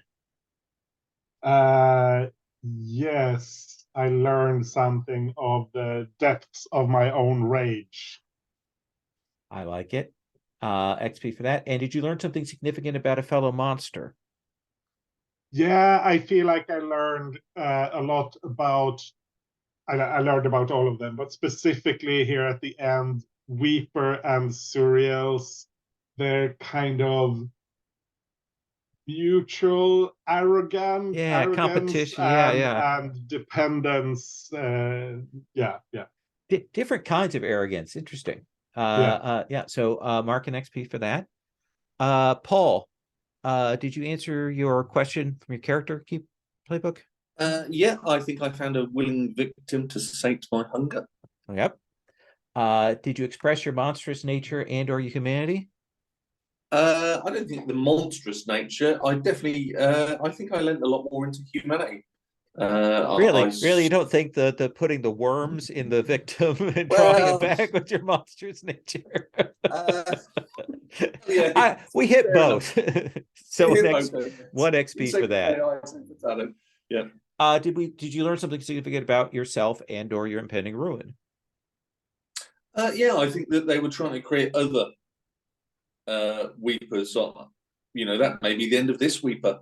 I may just be in a long succession of weepers. I could think I'm unique, but maybe I'm not. Yeah. Mark an XP for that. And did you learn something significant about a fellow monster? Yeah. We all seem to pick on Serial for this one. Yeah, that he's not the true God. I'm very, very sure of Okay. that. I like that. Serial, the most put upon of our characters today. What about your playbook question? Yeah, I mean, I think convincing an angel they can fly with broken wings is an example of my how's it phrased? My immeasurable glory, the immeasurable glory of my presence. All right. What's the next one? The next one is, did you express your monstrous nature and or your humanity? I think I set out to display a bit of humanity in the when I attempted to reveal my heart with Weeper and ended up displaying how I frightened him. Yeah, I thought that was a good moment there. That was a nice use of that move and a really interesting fallout consequence from that. So yeah, mark an XP. Did you learn something significant about yourself and or your impending ruin? Yeah, I'm afraid my ruin may be to be Weeper. That conceivably that is what I look like when I am finally put back on my pedestal. Absolutely. Mark an XP. And did you learn something significant about a fellow monster? I think I learned that Egther is potentially really dangerous. Mm-hmm. You know, it's seeing that kind of apparently calm, just let loose. I've come to expect that from Lyssa. There was, that wasn't new, but seeing that from Egther, that rage was not expected. Mm-hmm. No, that's a good one. So it's 8 XP for an advance. Egther, next time we'll check in because you filled your ruin track, so you'll get to make a choice on that. I assume you'll take a ruin move. We'll come back and check in on that. I would like to do just a quick stars and wishes thoughts folks had. Puckett, can I start with you? Sure thing. This session was a lot of fun. I liked getting to see more of how creepy Weeper is. The bit about the holy nails from the cross was a nice touch. So that was a lot of fun. And I really appreciated Serial kind of being humbled a little bit by having to use that nail just to get it over the line. That was interesting. I wonder how that's going to play out in future sessions. But once again, I'm Egther. It's just I love the character. It was nice seeing Egther kind of be the calm one last time and getting to see a little bit more of how dangerous Egther really is or could be under the proper circumstances. And Lola, start to you for wrangling all of this. When you've got 4 people who, well, at least 2, maybe 3, who are intentionally trying to be their worst selves, it can be a little bit, it can be a little much to kind of keep on track. So start to you for that. Wishes? I want to cause extreme collateral damage.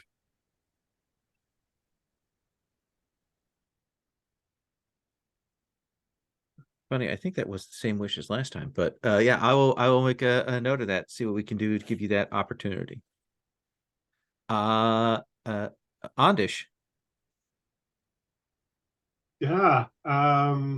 Stars to everyone for letting go, I guess, kind of leaning into both the successes and the failures, like really letting the dice, letting the dice results impact both the fiction, like what happened, and your characters, like really allowing that, and a star to Lowell for pushing us forward here at the end when we tended to, not least me, get a bit verbose maybe when we were short on time. So thanks for that. Anything wishes wise? Just getting some time to interact with the other characters in the downtime next time. Perfect. Paul? You know, I think we got to see a lot of duality of a lot of characters today.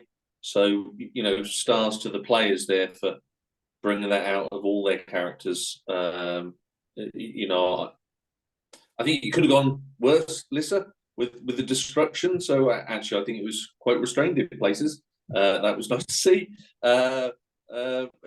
You know, Anders, yeah, you know, you clearly, you know, turned it to 11 at the end there. You know, and I thought at the start you were quite reserved of the session. Yeah, the you know, the opening bond I had with Cyril was, you know, he wishes to consume me. So yeah, I think it's nice, Alan, how we've gone down that plug hole quite a bit. Lowell, master of time management, really, you know, awesome at sea. You know, really good. And yeah, I think it's a hard game to wrangle. Lots of weirdness in. So yeah, it was a good display of pro GM. And wishes? Something with a place of worship in it. Place of worship. Okay. You could always visit me at my division quarters. Oh, touche, my friend. Okay, actually, that's really good because it helps me. There are a couple of different mystery directions to go in, so that kind of gives me a framework of some things people are looking for. So I'll keep that in mind for next time.